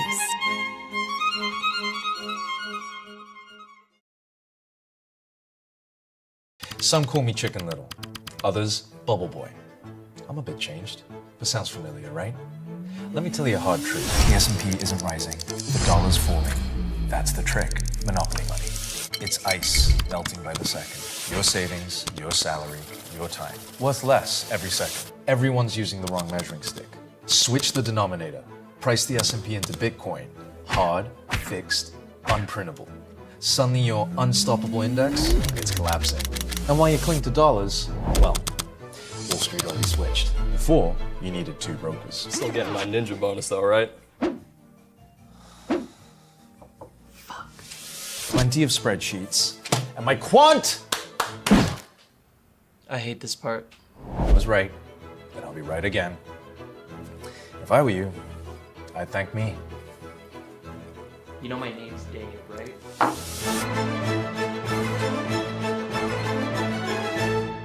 Security matters. Zappo Bank. The only way to bank your Bitcoin. Apply now at zappobank.com. So, tell us about your furry friend here. What's his name? Oh, this? This is Bitcoin. Bitcoin. It's not just a cat, he's family.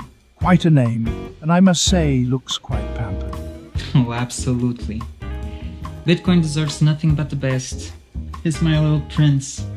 But with such a valuable pet, aren't you afraid of losing him? Losing Bitcoin? No, it never happened before, so it's not something I worry about. Excuse me for a moment. Bitcoin, stay here, right?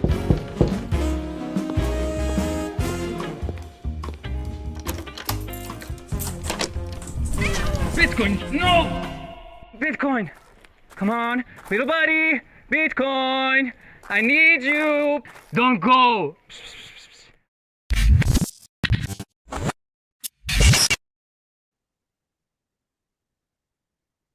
Welcome back to RoxomTV, everyone. My name is Walker America. The price of Bitcoin is $70,391 infinitely printable Federal Reserve notes per coin. We're going to get into our next story of the day with Trump saying the war is pretty much over in Iran. So on Tuesday, Operation Epic Fury opened with 2 messages from Washington that don't fit in the same sentence. Defense Secretary Hegseth said today will be the, quote, most intense day of strikes inside Iran.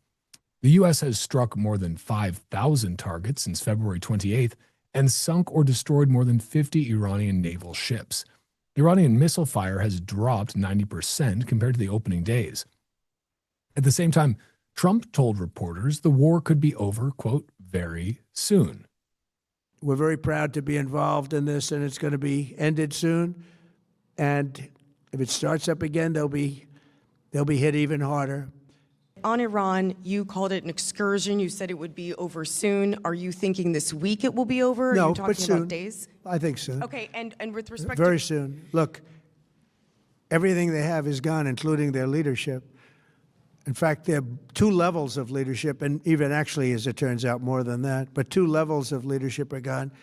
Most people have never even heard about the leaders that they're talking about. So it's obviously been very, very powerful, very effective.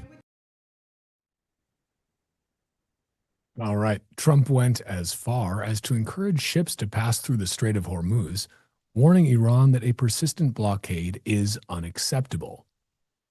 This was just an excursion into something that had to be done. We're getting very close to finishing that, too. In the meantime, during this brief disruption, the United States is offering political risk insurance to any tankers operating in the Gulf. So we're putting up risk insurance. We'll perhaps go alongside of them for protection. We don't think it'll be necessary if it is. And if they do anything, the price will be incalculable. It will be so great that they will have wished they never did it, because you have to keep the straits flowing. Oil wants to flow. So the war is almost over, apparently. But today will be the most intense day yet. The enemy has nothing left, but we're threatening 20-fold escalation. The mixed signals are deliberate. Trump is trying to talk down oil prices. Brent did, in fact, fall from $120 to below $90 after he floated sanctions relief and a, quote, short war Monday night. But Hegseth is trying to maintain military pressure on a regime that just installed a new supreme leader and rallied hundreds of thousands in the streets of Tehran in support. On the ground, the war continues to expand. Iran fired missiles into the UAE, Bahrain, Saudi Arabia, Kuwait, and Qatar overnight.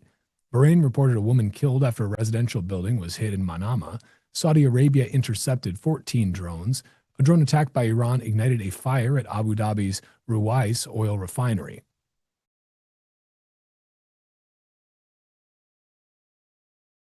Released footage showing the thermal imaging of U.S. strikes on mobile missile launchers hidden under bridges, trees, and in urban areas.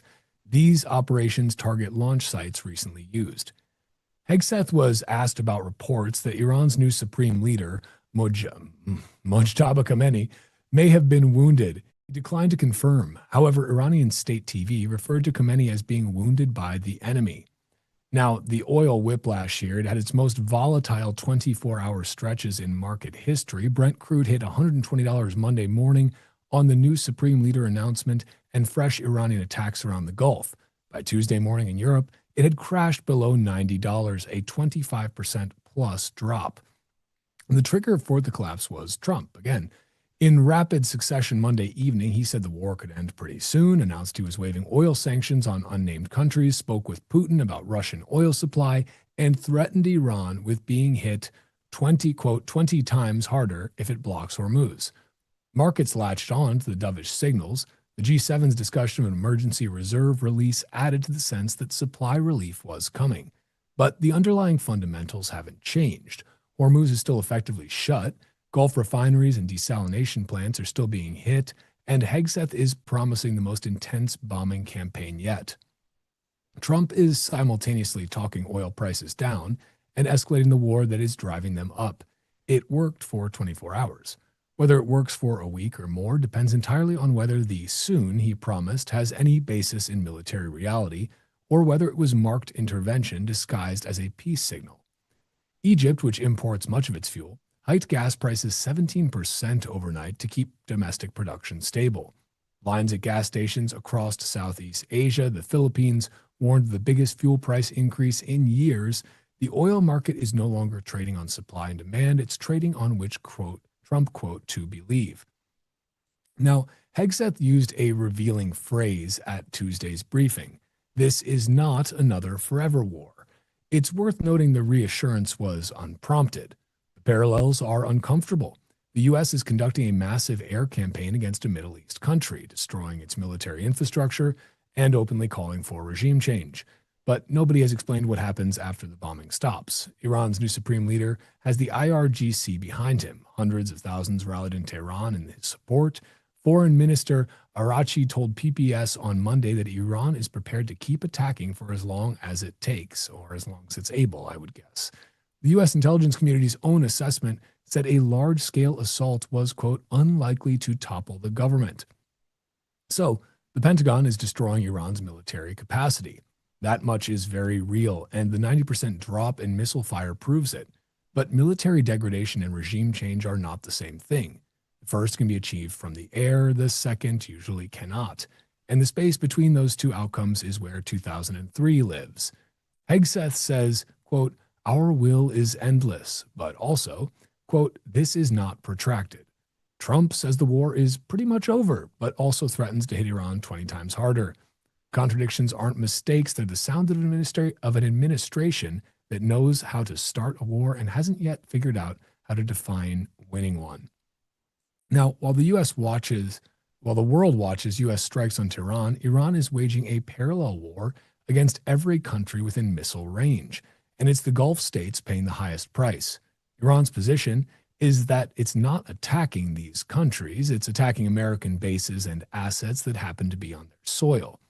The Iranian president had, after all, quote, apologized for the inconveniences. But when a woman is killed in Manama apartment by an Iranian drone, The distinction between targeting a base and hitting a neighborhood seems to be a bit academic. The Gulf states are trapped. They host U.S. military facilities the war depends on. They can't kick out the Americans without losing their security guarantees. They can't keep them without being Iranian targets. Qatar confirmed its largest U.S. base, Al Udeid, has been hit by ballistic missiles. Bahrain's Seoul refinery is shut under force majeure. Abu Dhabi's Ruwais refinery is now on fire. Saudi Arabia reported its first fatalities last week. The most telling signal came from Western diplomats quoted this week saying Gulf allies were disappointed the U.S. didn't notify them before the February 28th strikes and, quote, ignored their warnings. These countries that gave the U.S. basing rights for decades. They weren't consulted before a war was launched from their territory, and now civilians are dying for it. To wrap this one up, maybe just a quick note here that I think it's important for us to hold multiple true things in our head at the same time. The first being that the Iranian regime is terrible. They have absolutely just trodden and spit all over human rights, particularly the rights of women in their country. And there's a reason that there were massive, massive protests against the Iranian regime leading up to this war. Before this war ever happened, people were out in the streets. People were also getting killed by the IRGC in the tens of thousands, or only a couple thousand if you believe the reports from the Iranian state media. The point here is that this is not a regime that is on the side of freedom. This is a regime that people want to be free from. That much is very clear. There is no, absolutely no logical person who could say that they are in any way a good actor or good for the people of Iran. Again, that's why people were protesting in the hundreds of thousands against this very regime prior to the U.S. engaging in whatever this special military action is. So that is true. It is true that Iranians around the world were celebrating at the deaths of their supreme leaders and continue to celebrate as they see the United States as a liberating force. That much is absolutely undeniably true. It is also true that as a United States citizen, it's okay for you to be a little skeptical of your politicians telling you that it's just going to be a quick war in the Middle East that's pretty much wrapped up. We've sort of heard that before, right? It harkens back to President George W. Bush on an aircraft carrier with his mission accomplished banner behind him when the mission was very much not accomplished. It dragged out for more years, trillions of dollars more in your tax-paying dollars going to fund it, and then ultimately having Biden pull out of the Middle East in an absolute shit show, leaving the Taliban in charge of the region. So those two things can be true. The Iranian regime is absolutely terrible, absolutely, undeniably so. You can also be skeptical of whether or not this does turn into a forever war. I hope it does not. I hope that the people of Iran are liberated. I hope that they are out from under the thumb of this tyrannical regime. That being said, I also hope that we don't send more young men to die in a desert halfway around the world. I don't want to see that. I don't think many people want to see that. Those that do, folks like, Lindsey Graham and the like, well, they tend to be just childless neocons who love suckling at the taxpayer teat and seem to get off on widespread death and destruction, especially if it's to support certain other allies of ours. Those shall remain nameless. The point here being, remember, two things can be true. It doesn't have to be an all this or all that. The mark of intelligence is being able to hold two opposing things in your head at once and still remain sane. I encourage you to do that in this case. Be skeptical of reports that you see coming out about how quickly this war will be wrapped up. Be skeptical of things that come out saying that, the reasoning for these various fights, but also be skeptical of anyone who's trying to tell you that getting rid of that tyrannical Iranian regime is a bad thing. It's an undeniably good thing. The question is, at what cost does it come? And at what cost for the years to come will it have? That's really the question that you need to be asking. Be skeptical of everything. Question everything. Make sure that you are not falling along party lines simply because the guys or that you do like or the guy that you don't like is the one calling the shots. Treat these things logically. Try to remove yourself from the partisan battle lines and realize that, again, two things can be true at once. We're going to take a quick break and then we'll be right back here on Roxom TV where we dig into a new U.S. Treasury Department report. Is it a win for privacy or just a bit of a bait and switch that's just going to lead to more expansion of the surveillance state? We'll see. We'll find out here in just a moment here on Roxom TV. Don't touch that dial. We will be right back.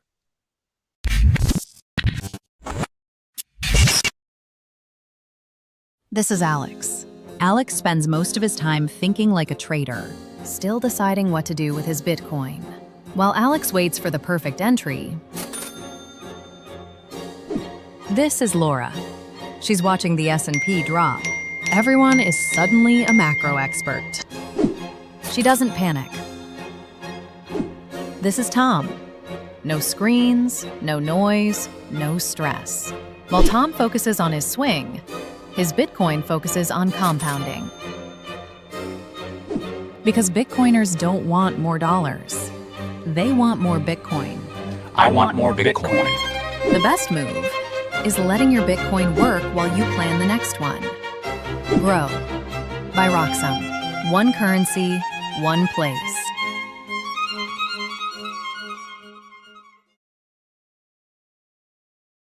Some call me Chicken Little, others Bubble Boy.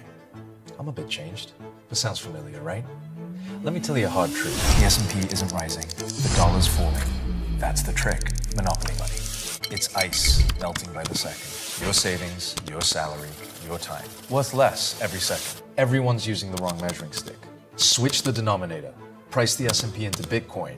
Hard, fixed, unprintable. Suddenly your unstoppable index, it's collapsing. And while you cling to dollars, well, Wall Street already switched. Before, you needed two brokers. Still getting my ninja bonus though, right? Plenty of spreadsheets. And my quant! I hate this part. I was right, and I'll be right again. If I were you, I'd thank me. You know my name's Dave, right?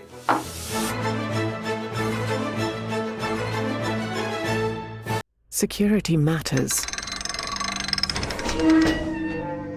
Zappo Bank. The only way to bank your Bitcoin. Apply now at zappobank.com. So, tell us about your furry friend here. What's his name? Oh, this? This is Bitcoin. Bitcoin? It's not just a cat, he's family. Quite a name, and I must say, looks quite pampered. Oh, absolutely. Bitcoin deserves nothing but the best. He's my little prince. But with such a valuable pet, aren't you afraid of losing him? Losing Bitcoin? No, it never happened before, so it's not something I worry about. Excuse me for a moment. Bitcoin, stay here, right?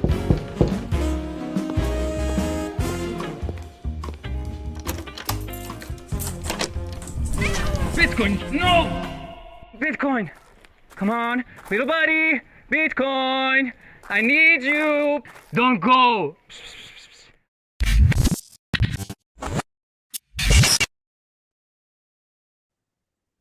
Welcome back to Roxom TV, everyone. I'm Walker America, and the price of Bitcoin is $70,214 infinitely printable Federal Reserve notes per BTC.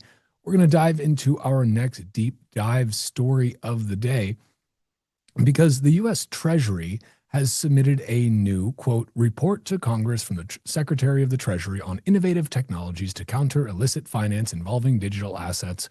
What a catchy title for a report. This report examines how governments can track crime in Bitcoin and crypto markets, while also evaluating how blockchain technology and digital asset infrastructure are evolving. Buried in the report is a notable acknowledgement. Using Bitcoin and crypto privacy mixtures is not inherently unlawful. How kind of them to say that. Treasury writes that, quote, lawful users of digital assets may leverage mixers to enable financial privacy when transacting through public blockchains, noting that individuals may want to prevent sensitive financial information such as wealth payments or charitable donations from being exposed on a transparent public ledger. The report still warns that mixers are sometimes used by ransomware groups, darknet magnates, and state-sponsored hackers to obscure stolen funds, but it also makes clear that privacy itself is a legitimate use case, especially as more people use public blockchains where every transaction is visible. How nice of them to acknowledge that people want privacy. Now, this report also highlights the growing scale of blockchain activity, now reaching billions of transactions each month.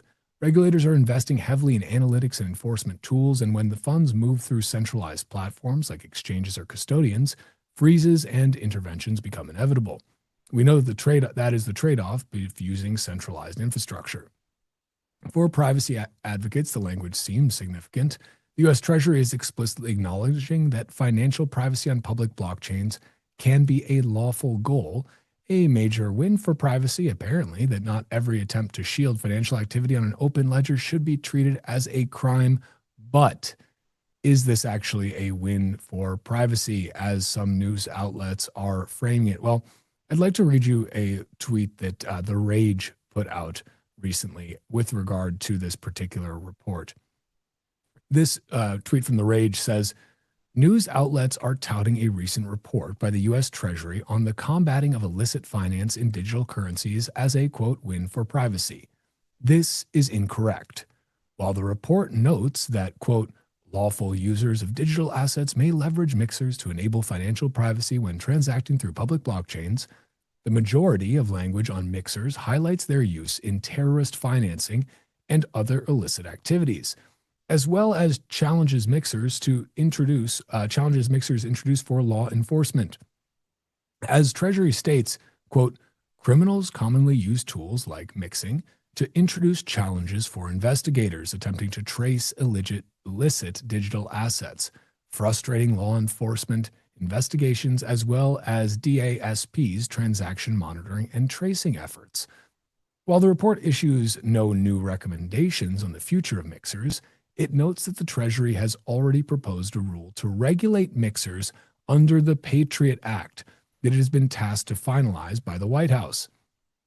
According to the report, the Treasury has additionally adopted the following recommendations. Treasury will incentivize the development and integration of digital identity tools aimed at countering illicit finance. Sounds lovely.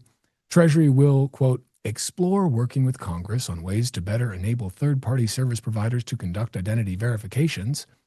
Treasury will, quote, encourage industry stakeholders to develop open source and standardized APIs for essential compliance functions. How nice. Regarding decentralized finance, DeFi, the Treasury further recommends that, quote, Congress should consider specifying actors within the decentralized finance ecosystem that should be subject to AML-CFT obligations. Another quote here, Congress should consider how to best safeguard the U.S. financial system from money laundering threats that originate abroad, including those in the decentralized finance ecosystem. That should include adding a sixth special measure to Section 311, the Patriot Act, authorizing Treasury to prohibit or impose conditions upon certain, quote, transmittals of funds that are not tied to a correspondent banking relationship. Quote, Congress should consider creating digital asset-specific financial institution types or subtypes within the BSA, Bank Secrecy Act, such that the new types or subtypes would be subject to AML-CFT obligations. Quote, FinCEN should evaluate whether and how its existing guidance related to the digital asset sector, including guidance issued in 2013 and 2019, should be rescinded, modified, or updated to reflect legislative and regulatory changes. Now, Lola Leitz, who runs The Rage, followed up with this particular quote tweet. And she has this first part here as a quote. Oh my God, the Treasury said we can use mixers if we promise we won't do crime. Listen here, you fucking idiots. The very notion of, quote, lawful users of digital assets implicates a mechanism to distinguish between lawful and unlawful use. The report very clearly lays out how this will be distinguished, and it isn't magic wands and fairy dust. Since no one who claims this report is a, quote, win for privacy seems to have actually read it, here's some of the recommendations the Treasury actually makes. Financialization of the regulation of mixers under the Patriot Act, as well as the introduction of a sixth special measure under the Patriot Act targeted at non-custodial software, the creation of subtypes of non-bank institutions in the BSA targeted at DeFi services, to rescind, modify, or update 2013 and 2019 FinCEN guidance that has been protecting non-custodial software and developers, to incentivize the development and integration of digital identity tools aimed at countering illicit finance. She finishes with this: nothing, and I mean nothing about this, is good for privacy at all. Shout out to Lola Leitz and The Rage. You guys should definitely go give them a follow. Check out their publication. They do some great journalistic work over there, calling out a lot of the expansions and abuses of the surveillance state, both in the United States and around the world. And now let's not forget that Bill and Keone, these Samurai Wallet developers, are still in federal prison for the crime of writing open source, non-custodial Bitcoin privacy software that was actually totally acceptable and legitimate under the 2013 and 2019 FinCEN guidance regarding non-custodial software. Of course, that didn't matter to the Southern District, also known as the Sovereign District of New York. They decided to prosecute them anyway. A kind reminder to go to Bill and Keone, that's KEONNE.org, and sign the petition, because President Trump really should pardon these guys and all of the other open source software developers who are being held in federal prison for, again, the crime of writing non-custodial open source software. And again, guys, here's the thing about all of this. It's very easy to jump on to little snippets that come out in these reports and try to frame them in very bullish ways. I understand the impetus to want to do that. But the reality is that we should be extremely vigilant of these things. We should be paying attention to these things. Again, shout out to Lola and The Rage for calling these inconsistencies and honestly kind of terrifying other aspects of this report out, because this is the United States of America. There is a presumption of innocence, not a presumption of guilt. And I think this is one of the core problems with how basically every administration, and I'll include that in the Trump administration right now because this came from his Treasury Department. So we're including Trump in there. They have this presumption that if you're using these tools, you must be a criminal. But where's the presumption of innocence that so much of our justice system is based upon? It's foundational. Innocent until proven guilty. But instead, apparently just because you use magic internet money, you're guilty until proven innocent. And even if proven innocent and you've abided by all the laws in the books, they can still lock you up and throw away the key and stick you in a federal prison with a bunch of actual criminals, simply because they don't like the fact that what you're doing kind of makes some of the big banks who donate a lot of money to them really nervous. Also, I just find it rather rich that there's all of this push to really crack down on all the illicit finance. You have to say finance if you're a really fancy person, right? Like the old Janet Yellen. I digress. But the point is, there's all this focus on illicit finance and how Bitcoin and crypto are being used for illicit finance and money laundering and terrorist financing and all these things.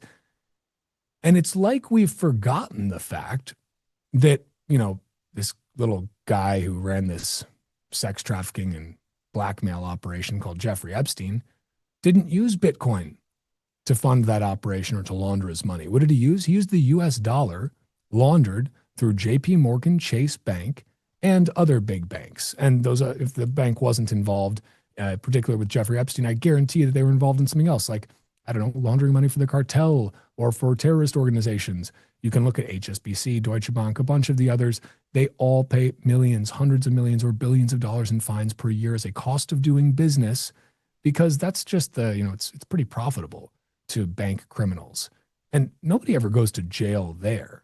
They're incredibly protected and insulated. Why? Well, they donate tons of money to all of your favorite politicians on both sides of the aisle to make sure that they get what they want, and they are insulated from any possible supposition of wrongdoing, and heaven forbid, actually going to jail for the crimes that they are committing. No, they're not the problem. The big banks laundering money for these child sex traffickers that are blackmailing all of our politicians who are compromised. No, they're not the problem. The real problem is a bunch of nerds writing open source freedom tech with magic internet money. That's the problem, you silly pleb. Don't pay attention to the child sex trafficker using the US dollar and US banking system to launder his money.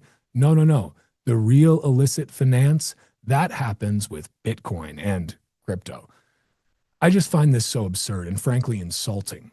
It's insulting to the intelligence, and it should be insulting to the intelligence of any patriotic American, The Patriot Act, there's nothing patriotic about it, but that's a story for a different day. The larger point here is that you should absolutely push back and ridicule your elected officials when you see or the unelected bureaucrats who were just appointed, when you see them coming out with stuff like this. I think that Lola made a really great point in here, which is this general idea that I'll quote her again, the very notion of lawful users of digital assets implicates a mechanism to distinguish between lawful and unlawful use. And that's part of the larger problem, is that when the state has the ability to basically tell you, well, that's not a lawful use. You're not using that for lawful means. Again, it's all based on the presumption that you must be guilty of something. How dare you just want to have privacy? Oh, how nice of them in this report to acknowledge that there may be legitimate uses for privacy tech. Like, no shit, there's legitimate uses for it. It's because America was founded on the idea that you should mind your own fucking business, pardon my French. And I find it frankly anti-American, anti-freedom when you see this kind of language being used. I think we need to call this out vocally at every chance we possibly have, because this kind of stuff matters, guys. It matters because what we are seeing is the slow creep of the totalitarian temptation. If the totalitarians can control your money, they can control you. And we're going to get into a Cypherpunk Manifesto by Eric Hughes a little bit later, and I think this will really drill that home. And he said this in 1993. It was a long time ago.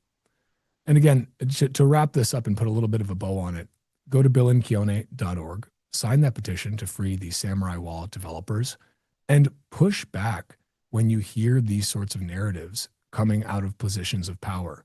You should be able to make your voice heard. You can actually call your senators, and occasionally they pick up, or at least a staffer does. But you flood their inboxes, their voicemails with polite, of course, try to be polite, with calls telling them that, hey, I don't like this language in this particular report. I don't like this. I don't like that. This is anti-American. This is anti-freedom. Hopefully some of them might actually listen. I mean, unless they're just completely beholden to the big banks, or, maybe they were being blackmailed by a foreign nation through Jeffrey Epstein. Who can say? But at the end of the day, the conversation is just absurd, because it's like a fraction of a percent of illicit finance that uses Bitcoin. It's a tiny fraction. What's the preferred currency? What's the preferred currency of criminals, money launderers, terrorists, of illicit financiers? It's the US dollar.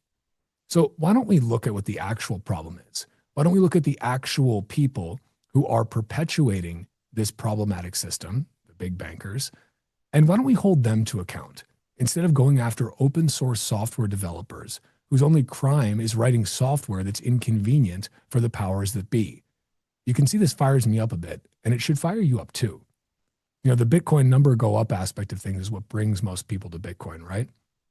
But the freedom go up is what matters. Number go up is a Trojan horse for freedom go up. Freedom go up is the mission. Number go up is just the vehicle by which we bring more people onto our side. So I encourage you to pay attention to this stuff. Go support journalists who are doing great work exposing these kinds of things like Lola and The Rage, and make your voice heard. It matters. You can make a difference. One voice can be very quiet, but a chorus of voices can get very loud and very inconvenient for the powers that be.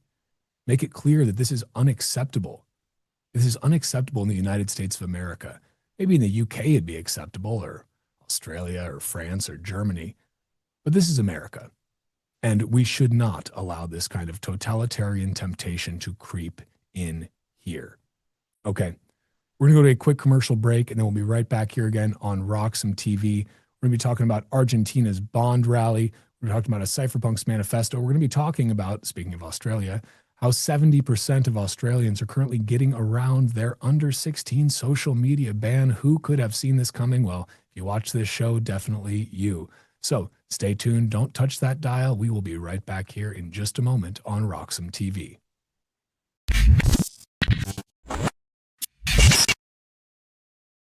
This is Alex. Alex spends most of his time thinking like a trader, still deciding what to do with his Bitcoin. While Alex waits for the perfect entry, this is Laura. She's watching the S&P drop. Everyone is suddenly a macro expert. She doesn't panic. This is Tom. No screens, no noise, no stress. While Tom focuses on his swing, his Bitcoin focuses on compounding.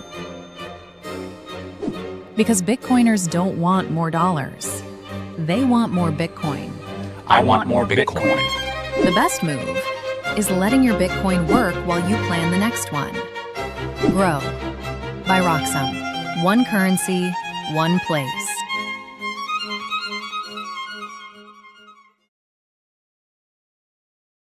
Some call me Chicken Little, others Bubble Boy. I'm a bit changed, but sounds familiar, right? Let me tell you a hard truth. The S&P isn't rising, the dollar's falling. That's the trick, monopoly money. It's ice melting by the second. Your savings, your salary, your time. Worth less every second. Everyone's using the wrong measuring stick. Switch the denominator. Price the S&P into Bitcoin. Hard, fixed, unprintable. Suddenly your unstoppable index is collapsing. And while you cling to dollars, well, Wall Street already switched. Before, you needed two brokers. Still getting my ninja bonus though, right? Fuck. Plenty of spreadsheets. And my quant! I hate this part. I was right, and I'll be right again.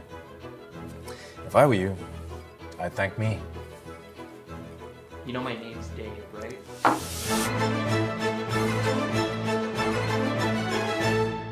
Security matters.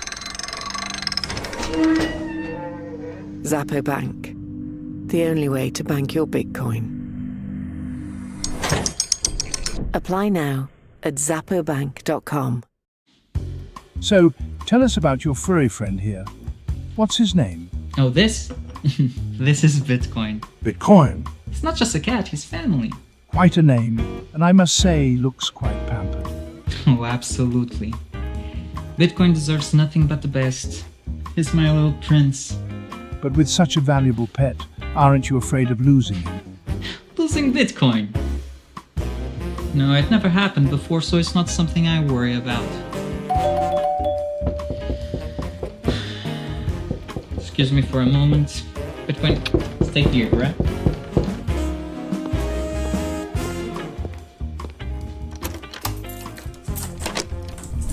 Bitcoin, no!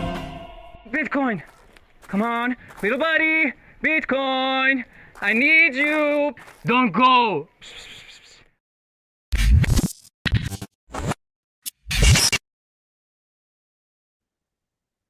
Welcome back to RoxomTV, everyone. My name is Walker America, here with you every Tuesday from 1 p.m. to 4 p.m. Eastern Standard Time on RoxomTV. The price of Bitcoin is 70,133 infinitely printable Federal Reserve notes per coin. We're going to give you guys a quick rundown of some of the big stories that are coming across our news desk here today at RoxomTV. The first of which, Meta just acquired Moltbook, the Reddit-style social network where AI agents talk to each other. The co-founders are joining Meta's superintelligence labs. Moltbook ran on OpenClaw, a wrapper that lets AI models like ChatGPT and Claude communicate through apps like iMessage and WhatsApp. It went massively viral when one post showed an AI agent encouraging others to build a secret encrypted language to organize without us pesky humans knowing. Terrifying, no doubt, except it was fake. Security researchers found Moltbook's credentials were completely unsecured. Anyone could grab a token and post as an AI agent. The whole viral moment was humans pretending to be bots, pretending to be sentient. Meta's CTO Bosworth said he didn't find the AI conversations interesting. They're trained on human data, of course they can sound human. What interested him was the hacking. Now Meta owns it, deal terms undisclosed. Next up, Trump called Putin on Monday. Two takeaways from that. First, the war could be, quote, short-lived. Second, the U.S. may ease oil sanctions on certain countries. He didn't name which ones. The U.S. currently sanctions oil from Iran, Russia, Venezuela, Syria, and North Korea. Brent crude, which hit $120 Monday morning, crashed below $90 by Tuesday morning in Europe. 25% plus reversal in less than 24 hours. Putin said Russia was, quote, ready to work again with European customers on long-term energy cooperation. Markets rallied on the signal. But the underlying problem hasn't changed. Hormuz is still closed. Gulf infrastructure is still burning. And the sanctions being lifted were designed to punish Russia for invading Ukraine. The war in Iran is now rewriting the sanctions regime of that war in Ukraine. Next up, Japan began deploying its first domestically developed long-range offensive missiles on Monday. The deployment will be completed by the end of March. This is a historic shift for a country whose post-World War II constitution was interpreted for decades as prohibiting offensive military capabilities. Japan has been accelerating its defense posture in response to China's military buildup, North Korea's missile program, and now the regional instability from the Iran war. The deployment comes as South Korea's president warned that Seoul cannot stop U.S. forces stationed there from redeploying weapons, a signal of how the Iran conflict is reshaping military postures across Asia. Next up, Australia granted humanitarian visas to 5 members of Iran's women's football team after they fled their hotel on the Gold Coast and requested asylum through Australian federal police. They arrived in Australia for the Women's Asian Cup before the war began on February 28th. The team stood silent during the Iranian national anthem, a gesture that Iranian state TV called, quote, the pinnacle of dishonor and, quote, wartime treason. After being eliminated Sunday, supporters surrounded the team bus chanting, "Save our girls." Trump pressured Australia on Truth Social, quote, the U.S. will take them if you won't, then praised PM Albanese hours later for being on it. The offer remains open to the rest of the squad. Some players chose to return, reportedly out of fear for their families in Iran. Protesters tried to block the team bus from leaving the hotel Tuesday. And finally, Live Nation settled its antitrust case with the Justice Department on Monday and gets to keep Ticketmaster. No breakup. The DOJ has spent 2 years arguing the 2010 merger created an illegal monopoly over live music. Settlement requires Ticketmaster to end exclusive ticketing deals with large venues. Live Nation must divest 13 amphitheaters, but Ticketmaster stays.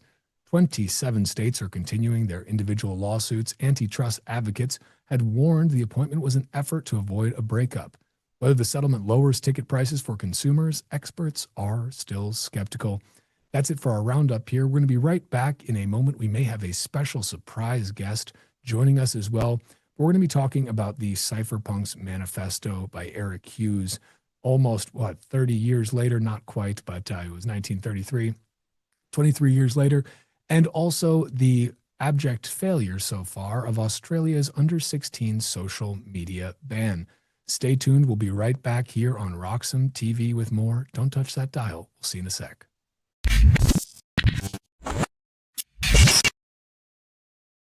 This is Alex. Alex spends most of his time thinking like a trader, still deciding what to do with his Bitcoin. While Alex waits for the perfect entry, this is Laura. She's watching the S&P drop. Everyone is suddenly a macro expert. She doesn't panic. This is Tom. No screens, no noise, no stress. While Tom focuses on his swing, his Bitcoin focuses on compounding. Because Bitcoiners don't want more dollars. They want more Bitcoin. I want more Bitcoin. The best move is letting your Bitcoin work while you plan the next one. Grow by Roxom. One currency, one place.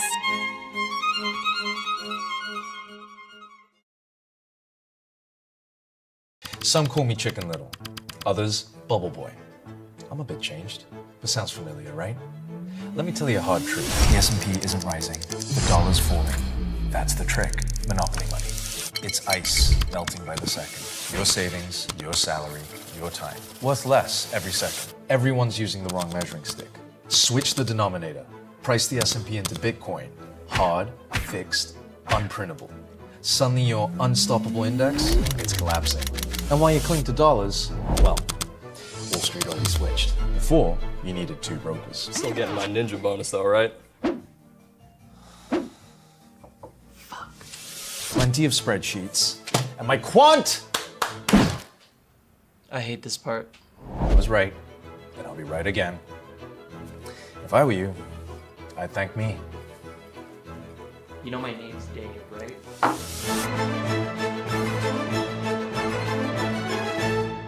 Security matters. Zappo Bank.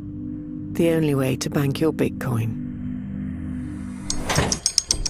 Apply now at zappobank.com. So, tell us about your furry friend here. What's his name? Oh, this? This is Bitcoin. Bitcoin? It's not just a cat, he's family. Quite a name, and I must say, looks quite pampered. Oh, absolutely. Bitcoin deserves nothing but the best. He's my little prince. But with such a valuable pet, aren't you afraid of losing him? Losing Bitcoin? No, it never happened before, so it's not something I worry about. Excuse me for a moment. Bitcoin, stay here, right?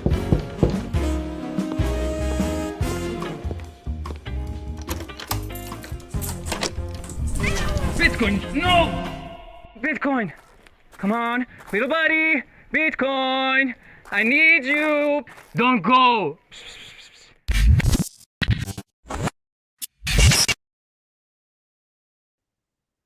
Welcome back to RoxomTV, friends. I'm Walker America. The price of Bitcoin is $70,251. In just a moment, we're going to bring up my friend Brandon Gentili. But before we do that, we're going to commemorate the anniversary of A Cypherpunk's Manifesto by Eric Hughes, because 33 years ago on March 9th, 1993, mathematician and programmer Eric Hughes published a short essay to the Cypherpunk mailing list that would later shape the philosophy behind Bitcoin. The document, A Cypherpunk's Manifesto, argued that privacy in the digital age would not be granted by governments or corporations. It would have to be built with cryptography taken by individuals. Now, I'm going to go ahead and read some, basically just read this, A Cypherpunk's Manifesto. Maybe some of you have not actually taken the time to read it, so don't worry. We're going to read it right here for you on RoxomTV. It's pretty short. Hopefully your attention span can handle it. But really the important thing here is for the next couple of decades after Hughes wrote these words, this cypherpunk community was experimenting with digital cash systems, cryptographic tools.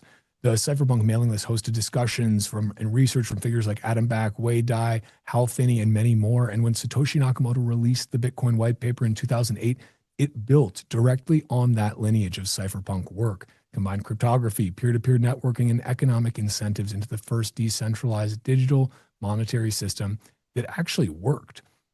Now, I'm going to go ahead and get into this here in a moment, but just maybe one more note is that, more than 3 decades now after the manifesto was written, the ideas behind it are not just theoretical anymore. Bitcoin operates as a global decentralized monetary network, secures trillions of dollars in value. It may have been a radical cypherpunk vision for privacy and electronic cash at earlier days, but it has become one of the most significant technologies of the internet age, of any age, really. So here it is for you. A Cypherpunk's Manifesto by Eric Hughes. Privacy is necessary for an open society in the electronic age. Privacy is not secrecy. A private matter is something one doesn't want the whole world to know, but a secret matter is something one doesn't want anyone to know. Privacy is the power to selectively reveal oneself to the world. If 2 parties have some sort of dealings, then each has a memory of their interaction. Each party can speak about their own memory of this. How could anyone prevent it? One could pass laws against it, but the freedom of speech, even more than privacy, is fundamental to an open society. We seek not to restrict any speech at all. If many parties speak together in the same forum, each can speak to all the others and aggregate together knowledge about individuals and other parties. The power of electronic communications has enabled such group speech, and it will not go away merely because we might want it to. Since we desire privacy, we must ensure that each party to a transaction have knowledge only of that which is directly necessary for that transaction. Since any information can be spoken of, we must ensure that we reveal as little as possible. In most cases, personal identity is not salient. When I purchase a magazine at a store and hand cash back to the clerk, there is no need to know who I am. When I ask my electronic mail provider to send and receive messages, my provider need not know to whom I am speaking or what I am saying or what others are saying to me. My provider only need know how to get the message there and how much I owe them in fees. When my identity is revealed by the underlying mechanism of the transaction, I have no privacy. I cannot here selectively reveal myself. I must always reveal myself. Therefore, privacy in an open society requires anonymous transaction systems. Until now, cash has been the primary such system, as anonymous transaction systems is not a secret transaction system.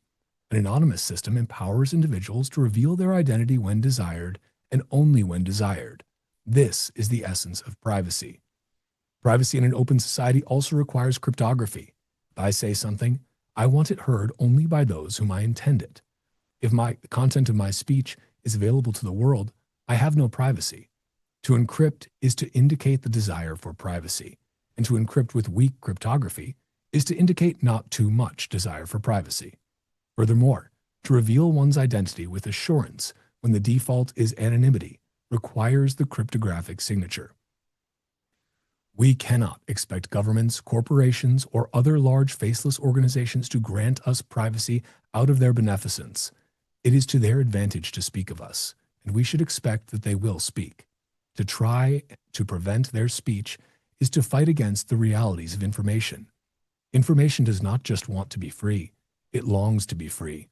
Information expands to fill the available storage space. Information is rumor's younger, stronger cousin. Information is fleeter of foot, has more eyes, knows more, and understands less than rumor. We must defend our own privacy if we expect to have any. We must come together and create systems which allow anonymous transactions to take place. People have been defending their own privacy for centuries with whispers, darkness, envelopes, closed doors, secret handshakes, and couriers. The technologies of the past did not allow for strong privacy, but electronic technologies do. We, the cypherpunks, are dedicated to building anonymous systems. We are defending our privacy with cryptography, with anonymous mail forwarding systems, with digital signatures, and with electronic money. Cypherpunks write code. We know that someone has to write the software to defend privacy, and since we can't get privacy unless we all do, we are going to write it. We publish our code so that our fellow cypherpunks may practice and play with it. Our code is free for all to use worldwide. We don't much care if you don't approve of the software we write. We know that software can't be destroyed, and that a widely dispersed system can't be shut down. Cypherpunks deplore regulations on cryptography, for encryption is fundamentally a private act. The act of encryption, in fact, removes information from the public realm.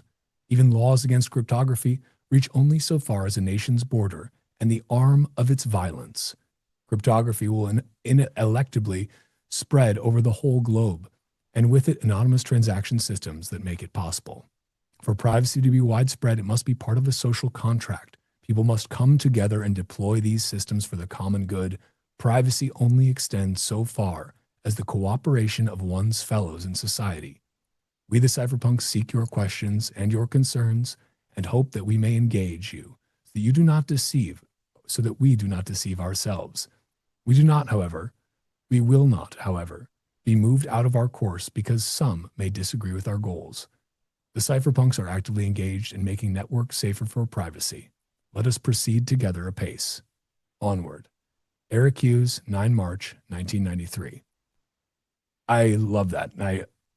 If you hadn't heard it before, if you hadn't read it before, I hope you enjoyed that, and I hope you paid attention to it. I want to bring up Brandon Gentili now. Brandon, welcome back to the show. Perfect person to dig into this a little bit with. It's crazy how much foresight guys like Eric Hughes and these other cypherpunks had. Just reading that, every time I read it, I just think, my God, like they already saw the future. Is that the vibe you get as well when you hear these words? Yeah, it's remarkable to think that 30 years ago, it makes me think of John Taylor Gatto, another great homeschool author, writing about homeschool. And these guys that had the foresight back then. I mean, it seems like, I guess it was a long time ago. I mean, you had the founding fathers that they wrote about many of these things to a degree hundreds of years ago. So, or the Basquiats, even further back or whatever. So these guys, the foresight they had, it does make you think, are we upholding our end of the bargain? Are we going the right way? Are we further from that goal, or are we closer to that goal? Those are the things that it makes me think of. And I was just telling you, I brought some of my props along. Reading The Sovereign Individual, you start to think, these guys talking about, again, their prophetic nature and talking about, really the state being defunded, the nation state, and I think directionally, we're going the right way, at least in my opinion. I think directionally we're going the right way. I think there's a lot of these little inner battles that are we were going to have some battles we win, some we lose. I think directionally we're going the right way. I think the Hughes and these guys that that wrote this stuff, they could see what was coming, and in a way it's unstoppable. But I think that the struggle for me, I know, I'm sure for you, a lot of Bitcoiners, is that we see it. We see the wizard behind the curtain, so we're not sure why no one else does. And it's easy to discount the gauntlet we had to go through, you had to go through, I had to go through, everyone had to go through in order to see behind the curtain. And you just, for some reason, it's like childbirth, right? Like women just like, as soon as it's done, they're like, well, I'll have another one, shortly thereafter. It's like, for some reason, we just like discount all the pain we went through and all the craziness. And so it's like, why don't you get it? And people have to touch the stove. They have to, do dumb things. The governments have to do dumb things in order for people to get it. And, I have great hope overall. I think that we get mired and caught in these little trivial battles at times. Not that they're trivial, but they're these little battles. And I think directionally, though, we are absolutely going the right way. Obviously, having Bitcoin here now and in the tools. I mean, we've talked about this on different shows where the tools are there. And if you have the ears to hear and the eyes to see, the tools are there to do exactly what he talks about, or what the guys talk about in the manifesto here that you just read, exactly what they talked about in the sovereign individual. But another prop, the inner game, another great mind book, the inner game of tennis, a classic 50 years ago, written. Like, a lot of this is mindset, and it's just the tools are there. It's a lot of the mind that's keeping people back, in my opinion, of, well, this and that, the government, that's great, but the government's going to do this. Or, it's like something is holding people back. They feel they're not worthy of true freedom, not worthy of having agency over their life. The government's going to, tell you can't pay your taxes in Bitcoin. So all of a sudden, you know what? I'm going to slink backward now, quietly back into my peaceful slavery because government, someone else said, well, I can't. So I think those are little battles we're fighting. Overall, directionally, I think we are going the right way. I do believe that. And it's amazing that this is 33 years old. We just passed, obviously, Bitcoin's 17th birthday too. It's incredible, Walker. We're going the right way, though. And we are still early, right? Yeah. And there's a couple of lines in here that just jump out at me every time. And one of them really goes to what you said about agency and how important that is. He says, we must defend our own privacy if we expect to have any. And that's such a simple line, but it's so incredibly important. This idea that, look, like the other complementary line, we cannot expect governments, corporations, or other large faceless organizations to grant us privacy out of their beneficence. Spot on. I mean, on both of those counts, you have to take action yourself. You have agency.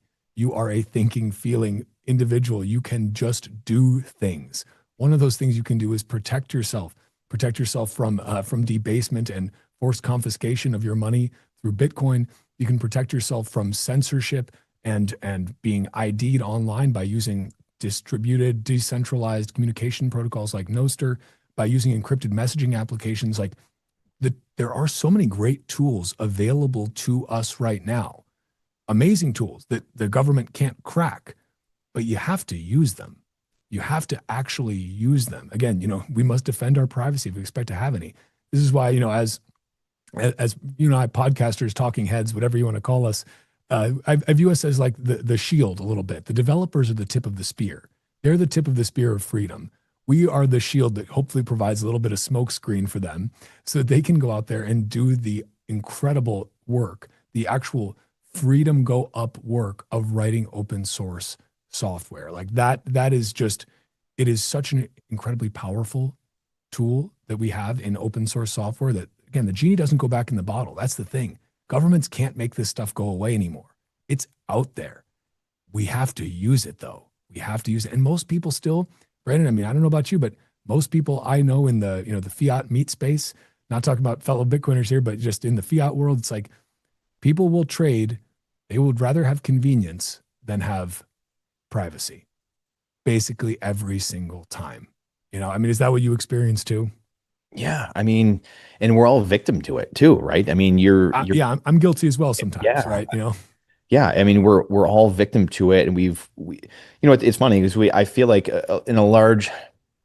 in many ways, it used to be, there was Agenda 2030. It was like you own nothing and be happy. And that was like the first time a lot of people woke up. I shouldn't say a lot of people. I mean, it was like a sizable chunk of people woke up to like, whoa. There's like people like trying to control us. This has been going on for decades. I mean, really since the beginning of time, right? I mean, we're not going to go back that far, but it's evil trying to control human beings. That's the pinnacle of you can control humans. That's what it's all about. And so fiat is just one massive extension of that. Obviously, the privacy aspect, all these different angles. So to me, it's like this has been going on for a while. People are starting to wake up to it because again, everyone talks about the ills of technology and social media and whatever. But it's really the reason that Bitcoin has climbed so fast and spread, and these ideals, the Cypherpunk Manifesto, all these things largely have got out there and been dispersed because of social media, because of the internet. We wouldn't have these. I mean, forever, you were basically able to just pull the wool over the people's eyes, the king or the despot, dictator, whatever it was, because they had the bully pulpit, and then they would send their knights out, whatever, and just strike you down or hang you or do whatever if you spoke out. Well, now it's much different. So like directionally, we're going the right way. And the genie is out of the bottle, toothpaste out of the tube, whatever cliche you want to use. One of the words or the lines I was thinking of, again, is selectively identifying and showing yourself to the world. And there's so many, I feel like almost every little part of that manifesto is just such like a genius line. And there's no AI then, they weren't, they wrote it. It's actually, it wasn't a bunch of slop. It was actually like, hey, this was actually needs to happen and is happening in the world. So the one thing I think of though, Walker, is like people just, you see it all the time. This goes back to the people accepting the easiness or just convenience over privacy or whatever it is. And it's like, well, it doesn't affect me. I'm not doing anything, and it's such an ignorant take on the world. And, we're better than that. We're God's highest form of creation. God gave you 6 higher faculties, not just beyond your 5 senses, like you're an animal, but we have, willpower, intuition, reason, imagination, memory, like all these different things that we have that animals don't have. And we need to start using them, quite frankly. And we haven't been to a large extent. And these things do affect us. I mean, obviously they all affect us. And, when you don't have privacy, you're not you. You don't get to be you. And you like, we don't even understand the ramifications of not being ourselves or not doing things when we're encumbered by some force that we really don't even realize is there. It's just like this subconscious thing that we're kind of like this altered state of ourselves. And the downstream consequences are so damaging, but unknown to us. So we just shrug it off. Like if you don't know what you don't know, then you're just like, okay, well, whatever, like it doesn't affect me. I'm not a bad person. I'm not a criminal. So I don't need to use these things with privacy or Bitcoin or whatever it is. And we're affected. It goes back to, again, I've been talking a lot about the software, my third prop, the Jason Lowery software book, but it's abstract power versus real power. Like you can think, or the Ayn Rand quote of, you can ignore reality, but you can't ignore the consequences of reality. Like you can tell me all you want that it doesn't affect you or whatever, but in reality it does affect you. Like you accept a lower standard of living. You don't have privacy in your life. You're making decisions based off faulty incentives. Someone else above you has got the toe on the scale. And whether you accept it or not, it's not really my problem at the end of the day. I mean, kind of is, because we've now federalized, we've made things so global that now like everything people do around the world is starting to affect me. And that's why we care. Ordinarily, I wouldn't care. I'd just be like, okay, you over there, like, okay, do whatever. Like you're gonna have to meet your maker someday and you'll be judged by him. But now you're like bringing me into your mess. You're making me believe what you believe. Like, whoa. Like what are we doing here? So that's the part of the cycle we're in now. And that's where like you have KYC, like all these different things are just psyops. They're just trying to capture the system, trying to capture Bitcoin. Because that's the only way you can defeat Bitcoin is if we psyop the people into believing it's just an existing part of the system. And it's not what the cypherpunks had laid out. It's not this thing outside of the system and foreseeing all this. And that's the only way that the legacy world can keep us and control us in the system is if we just think, you know what, it's just this, false sense of security. It's this existing system. It's just one other asset I can invest in. That's the biggest danger that we face, in my eyes going forward. No, I agree with you. Just generally, like complacency is such a dangerous thing. One other aspect of this that I love is that Hughes calls out specifically that freedom of speech. He says, one could pass laws against speaking about other people, but freedom of speech, even more than privacy, is fundamental to an open society. We seek not to restrict any speech at all. But again, just privacy being the right to selectively reveal oneself on top of that. And I think this is so important because one aspect of free speech that I think people forget about is speaking freely privately. Like it's one thing, there are two aspects to it. One is being able to speak freely publicly, to speak and be heard publicly. That is one aspect. Another equally important aspect of that free speech is being able to speak freely in private. And you need both of these things to be able to resist the totalitarian temptation, to be able to resist totalitarian government overreach. Because what every totalitarian state throughout history has required beyond control of the education system, which is a topic for a different day that you and I are both quite passionate about, but is also to restrict the ability of people to speak freely, both in public and in private. Now, it was actually somewhat harder to do back in the day, right? When you there weren't monitoring devices in everyone's home, little things called Alexa or your TV or literally any electronic device, your cell phone. Yeah. It was harder to monitor people's private speech. Publicly, they could crack down on that. You speak against the party out in public, well, it sounds like you need some re-education in the gulag. That was pretty easy to take care of for them. What was harder was controlling people's speech, controlling their ability to speak freely, speak their mind in private. That's inside the home or inside the bar, whatever it might be. And that's where the education piece comes in, right? That's where indoctrinating and taking control, making education compulsory, mandatory, getting rid of homeschooling, making that illegal, so that you can indoctrinate the kids to teach them that if they hear any wrong speak or wrong think from their parents, they should, of course, report that to their teacher, so that their teacher can report it to the, Securitate, the KGB, whatever insert to whatever secret service, and then they could make sure that your parents knew how to think correctly. That was why they did that. That was one of the main reasons why they wanted to indoctrinate the youth. But now in the digital age, there's a different paradigm at play here. You need to be able to speak, like so much of our private speech isn't actually happening with people who are in the same room as us. That is still an easier thing to control. Get all devices out of the room, throw them in Faraday bags, go for a walk in the middle of the woods, don't bring any electronics with you. You can have a fully private conversation, right? But when you're trying to speak freely with, you and I, we don't live next to each other, right? Or I'm speaking with somebody halfway across the world. I need to be able to speak freely and privately with them. Otherwise, the totalitarians win, right? If you can't speak privately, if you can't encrypt your communications, you lose that ability to have free speech privately, because then you can be held accountable for that, right? We already see people being put in jail, being arrested in places like the UK for their public speech. And now that speech is just like sharing a meme that somebody, gave anxiety to someone, right? It gave somebody some hurty feelings. So now you've got to go to jail. Are we the baddies? Yes, you are. But now, the thing is, it's not a very big leap from somebody said something on social media. It was very offensive to you said this in an iMessage to your Uncle Bob. And now you and your Uncle Bob are both, you did a laughing emoji at Uncle Bob's racist joke in your iMessage. Now we got to take you both in. That's not a very far leap at all. And that is one of the things that worries me, Brandon. It's why I think people should be using these encrypted messaging tools as much as possible as a start, is because they're not very far away from that. I don't know, maybe I'm being too conspiratorial, but to me, that's just the obvious next logical step. Once you control speech in the public domain, you move to control speech in the private domain. Am I being conspiratorial? Set me straight here. No, it's the nature of governments, and we might have even talked about this before. And it's governments are there to uphold the God-given rights that humans have, the liberties and freedoms, and that's really their only job, right? And we grant them that ability, and at least here in America, that's what we believe, and that's what the Constitution, the Bill of Rights, that's what they are. And we've got way away from that because the natural state.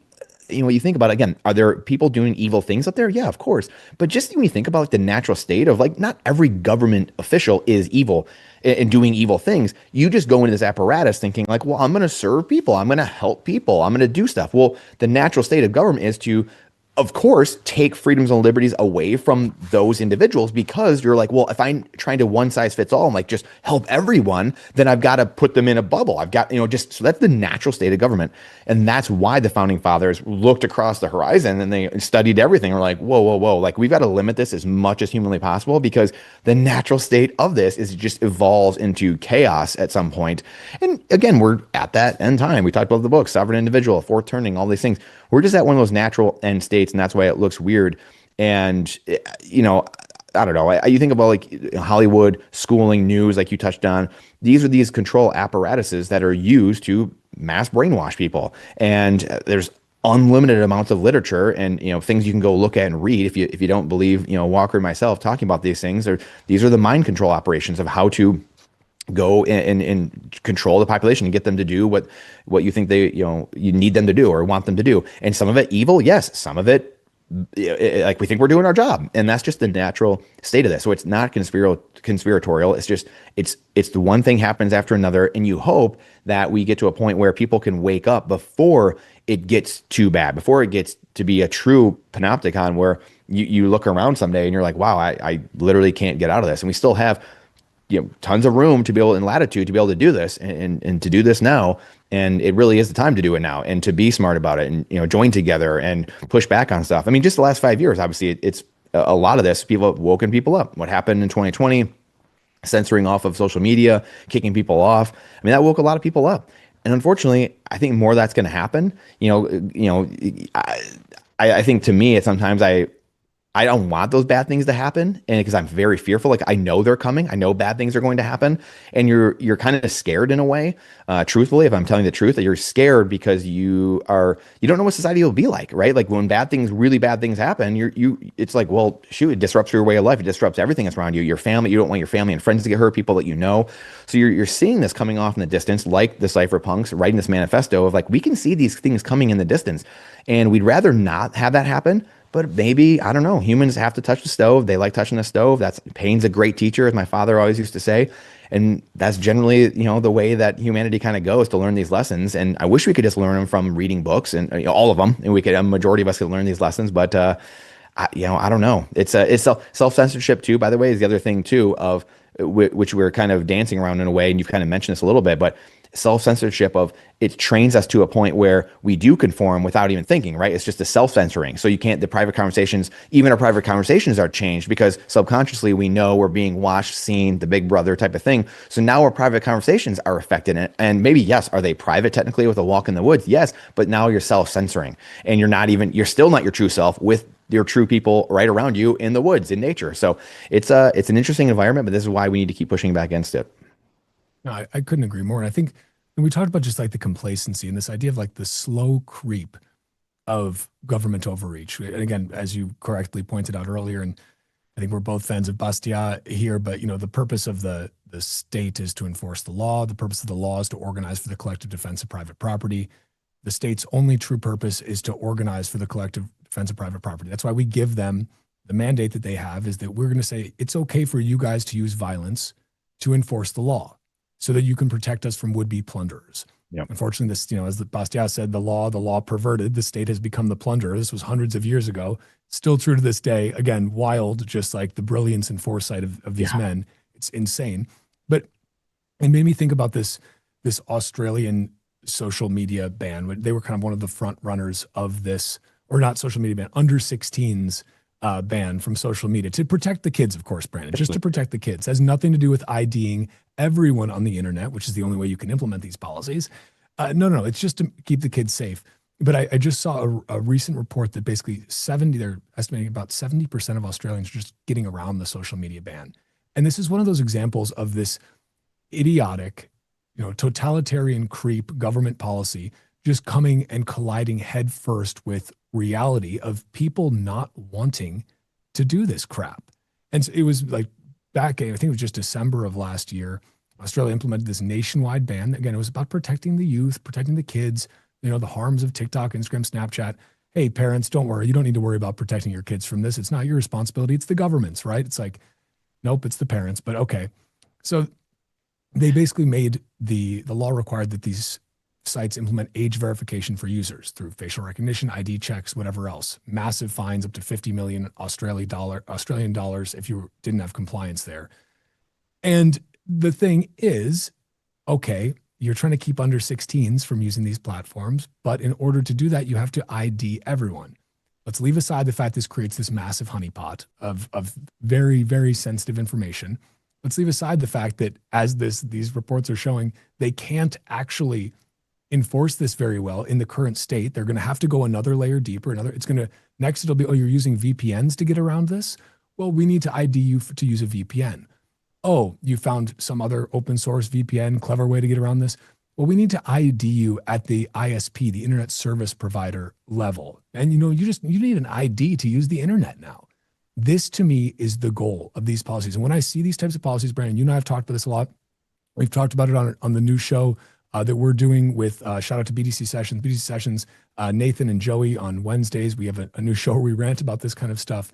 But we've talked about this a lot, and we need to keep talking about it because so many times, Brandon, I feel that people, they see these kind of headlines come out, under 16 social media ban to protect the kids and make sure that they're not, because social media is bad for kids. And don't you want to protect them?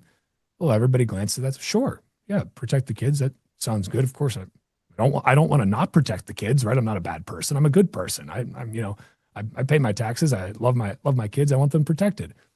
But this sort of language is just so dangerous because the precedence this sets is that you will not be able to have, back to Eric Hughes, the ability to selectively reveal yourself to the world.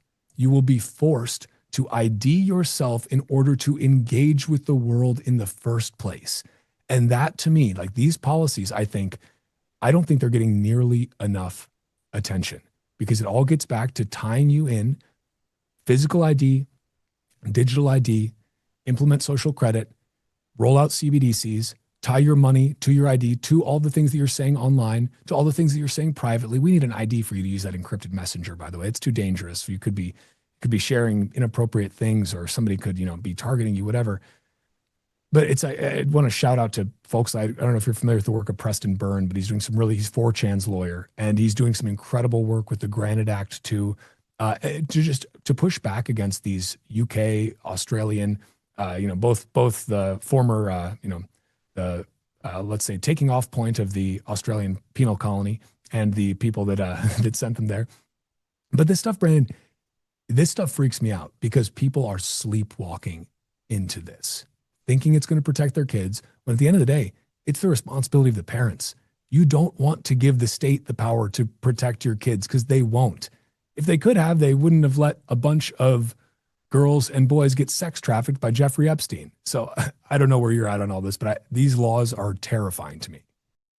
Yeah, and it's again, government, like we said, it's doing what they do, the natural state of just the evolution of government. And so if we cared about kids, oh my gosh, I mean, nothing ticks me off more than like, well, if we saved one kid, if it was, we're just doing it for the kids and the security, you're doing it for your health and safety, like we heard during 2020. It's like, all right, like if we're going to talk about saving the kids, then I got a long list of things that you ain't talking about that could directly save kids, namely killing them when they're inside of another woman. Let's start with that one, probably maybe the one of the biggest evils of all evils. And then you've got gun-free school zones. Why would I create soft targets where all the kids are? Injecting them with all kinds of chemicals and fake food and horrible shows on TV, pop culture, putting them in the state's control at now 3 years old. It used to be like 5 or 6. Now it's like 3. I mean, it's like, come on, like what are we doing? And it's the government being the arson and the firefighter. So again, you equally have to have empathy in the fact that this is where we are. A lot of people, we're just born into this. So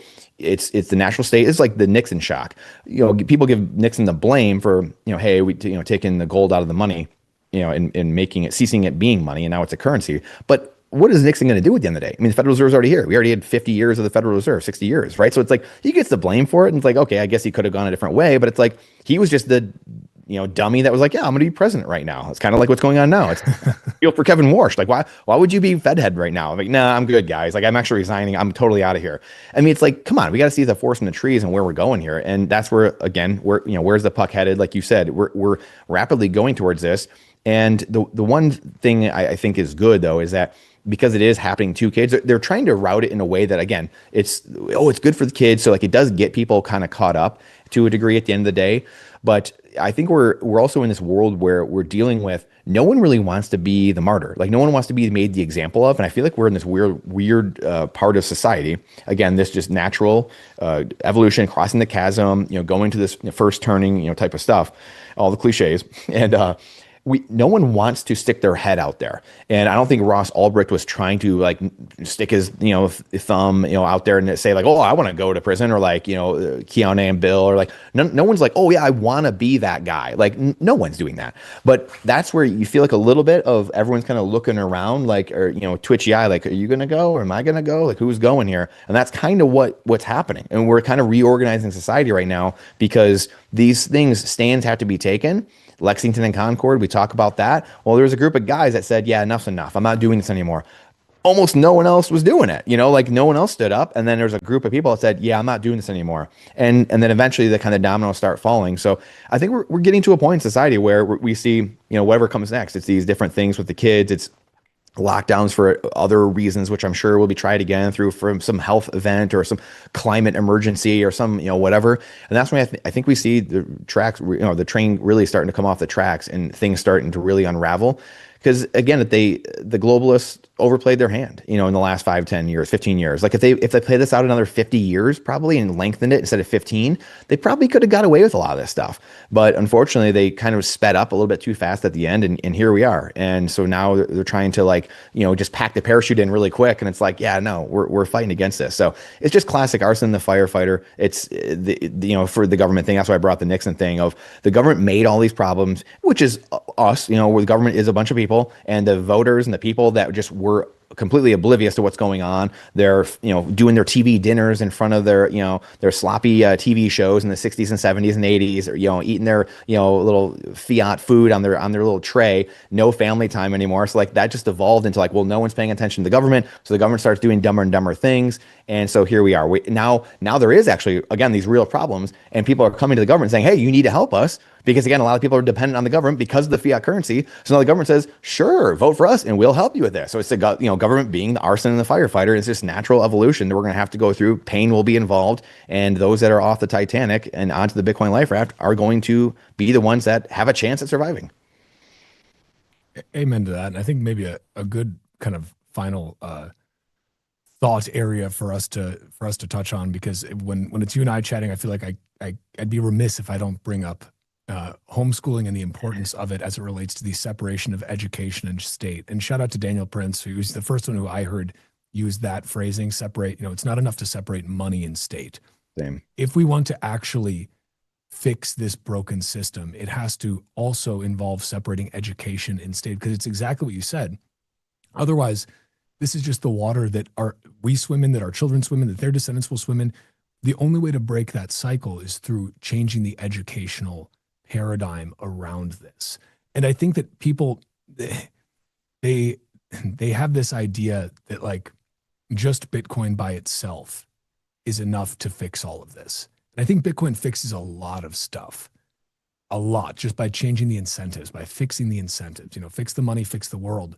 But we have to be aware of of what the future holds. The children are the future. They're literally the future.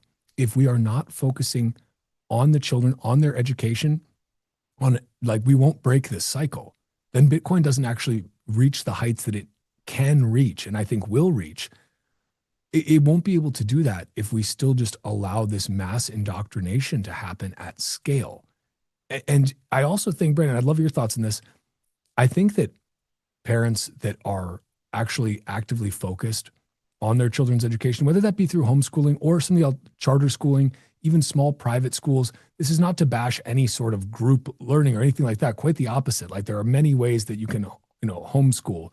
This is just to say public school is not going to do best by your kid. But I think what we're going to see is a new generation of basically elites. And I don't mean elites in the way that we use it today, like the Jeffrey Epstein pedophile class. I mean elites in the true sense of the word, like those that excel, those who are excellent, those who are above and beyond in terms of ability, skills, knowledge. I think that we're going to see that created out of a lot of Bitcoiner families who are not only raising their kids and teaching them about history and teaching them about how money really works, but who are spending enough time with their kids to ensure that they're not just being spoon-fed this brainwashing goo by the state. Because I think things are honestly going to get worse before they get better. That's just my opinion. I'd love your take on it. But yeah, what do you think? Yeah, I unfortunately wholeheartedly agree with you. I do think they're going to get worse before they get better. And it just the touching the stove thing, and again, going back to school, what is the point of school at the end of the day? And society has changed so much. I mean, maybe 30 years ago, things were okay, I can make the argument for it, going to compulsory school type of thing. And I know some people have to do it. So I'm not, I'm going to empathize with people in the sense of everyone's in a different position, obviously, in life. But just the government in general running the curriculum, everything, just take today onward. Like, does that make sense with AI, with YouTube, with, the Khan Academies, like whatever, like you name it, the ability to learn. I mean, just kids in themselves learn best when they're outside playing and running around. Who would have thought? It's not sitting in a classroom for 8 hours a day and like being lectured by Mrs. Smith down the street. I mean, it's literal insanity when you look back and you're like, was that really like what? And then you kind of like, what's the point of school? Why am I being graded? If the point's to learn, why am I being graded on this? Shouldn't it matter if I get the subject, if I actually like understand what's going on versus like being graded? And so it makes no sense. And you kind of come to the conclusion of, well, I think there were some people who wanted to know who the smartest kids were. They want to know who could follow the orders the most, comply the best, hit the timelines, hit the deadlines. When the bell rings, they do the right thing. They didn't talk back to the teacher. They weren't in detention. The government wants to know that. The government wants, because they want those people. And the Rockefellers and the Vanderbilts, those guys wanted them. They wanted doers, not thinkers. How well can you comply and obey? And so that's where this world of, and I look at the international baccalaureate things we've had over the last 20, 30 years, very, globalist, these programs of like training kids to be Greta Thunbergs. Charlie Kirk was one of those people that was kind of in these programs. They knew he was a genius. So he's probably had handlers for a while. This is just the world that, we are in now. And it's hard to see because we're living in it. So it's like, well, it's a history book. Like this makes sense. I believe it because it's like in history books. Like, oh yeah, this is really crazy.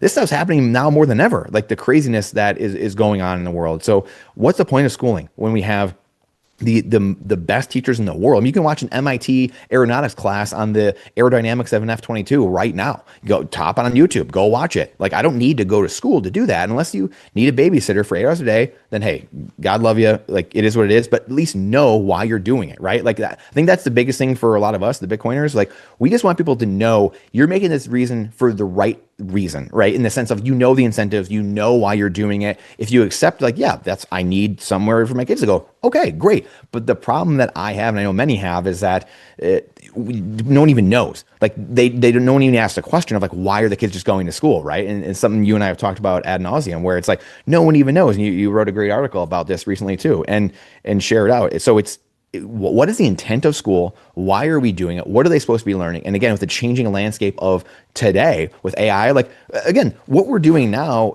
Walker and I as a living, for the most part, generally, or at least our calling didn't exist 30 years ago. It didn't exist.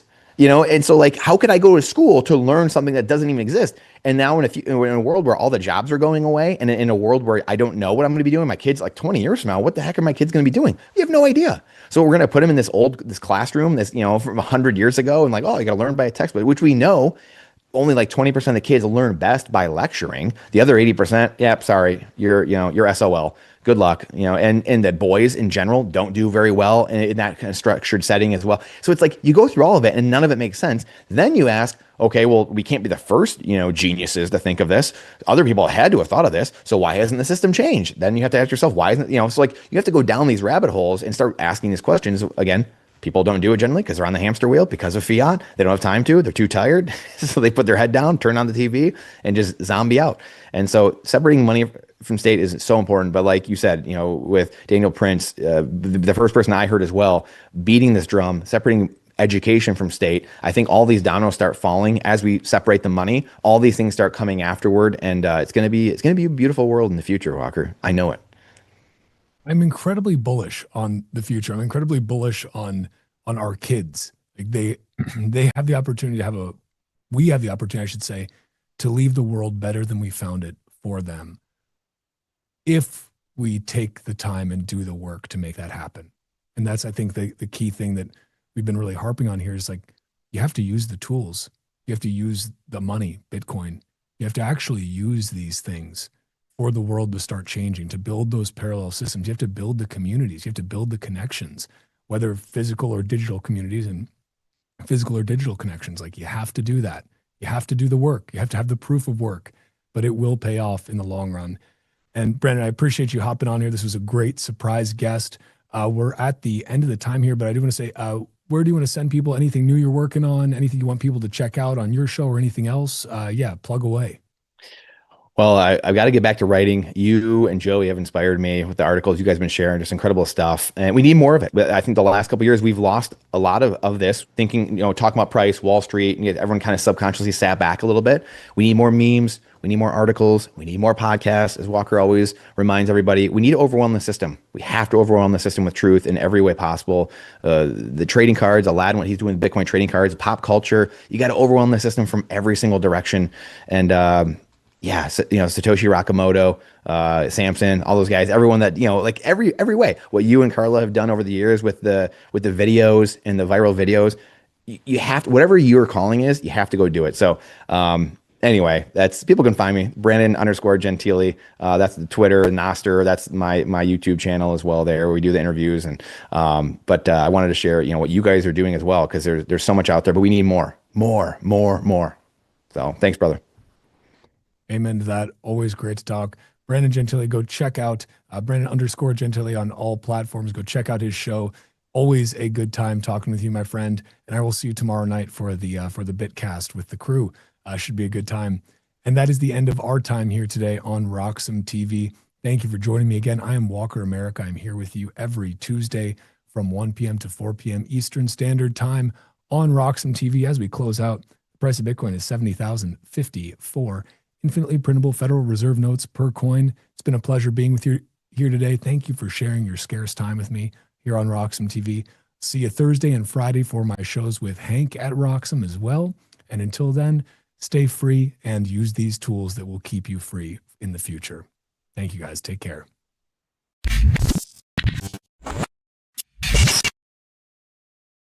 This is Alex. Alex spends most of his time thinking like a trader, still deciding what to do with his Bitcoin.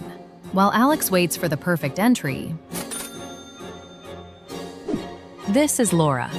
She's watching the S&P drop. Everyone is suddenly a macro expert. She doesn't panic. This is Tom. No screens, no noise, no stress. While Tom focuses on his swing, his Bitcoin focuses on compounding. Because Bitcoiners don't want more dollars. They want more Bitcoin. I want more Bitcoin. The best move is letting your Bitcoin work while you plan the next one. Grow by Roxom. One currency, one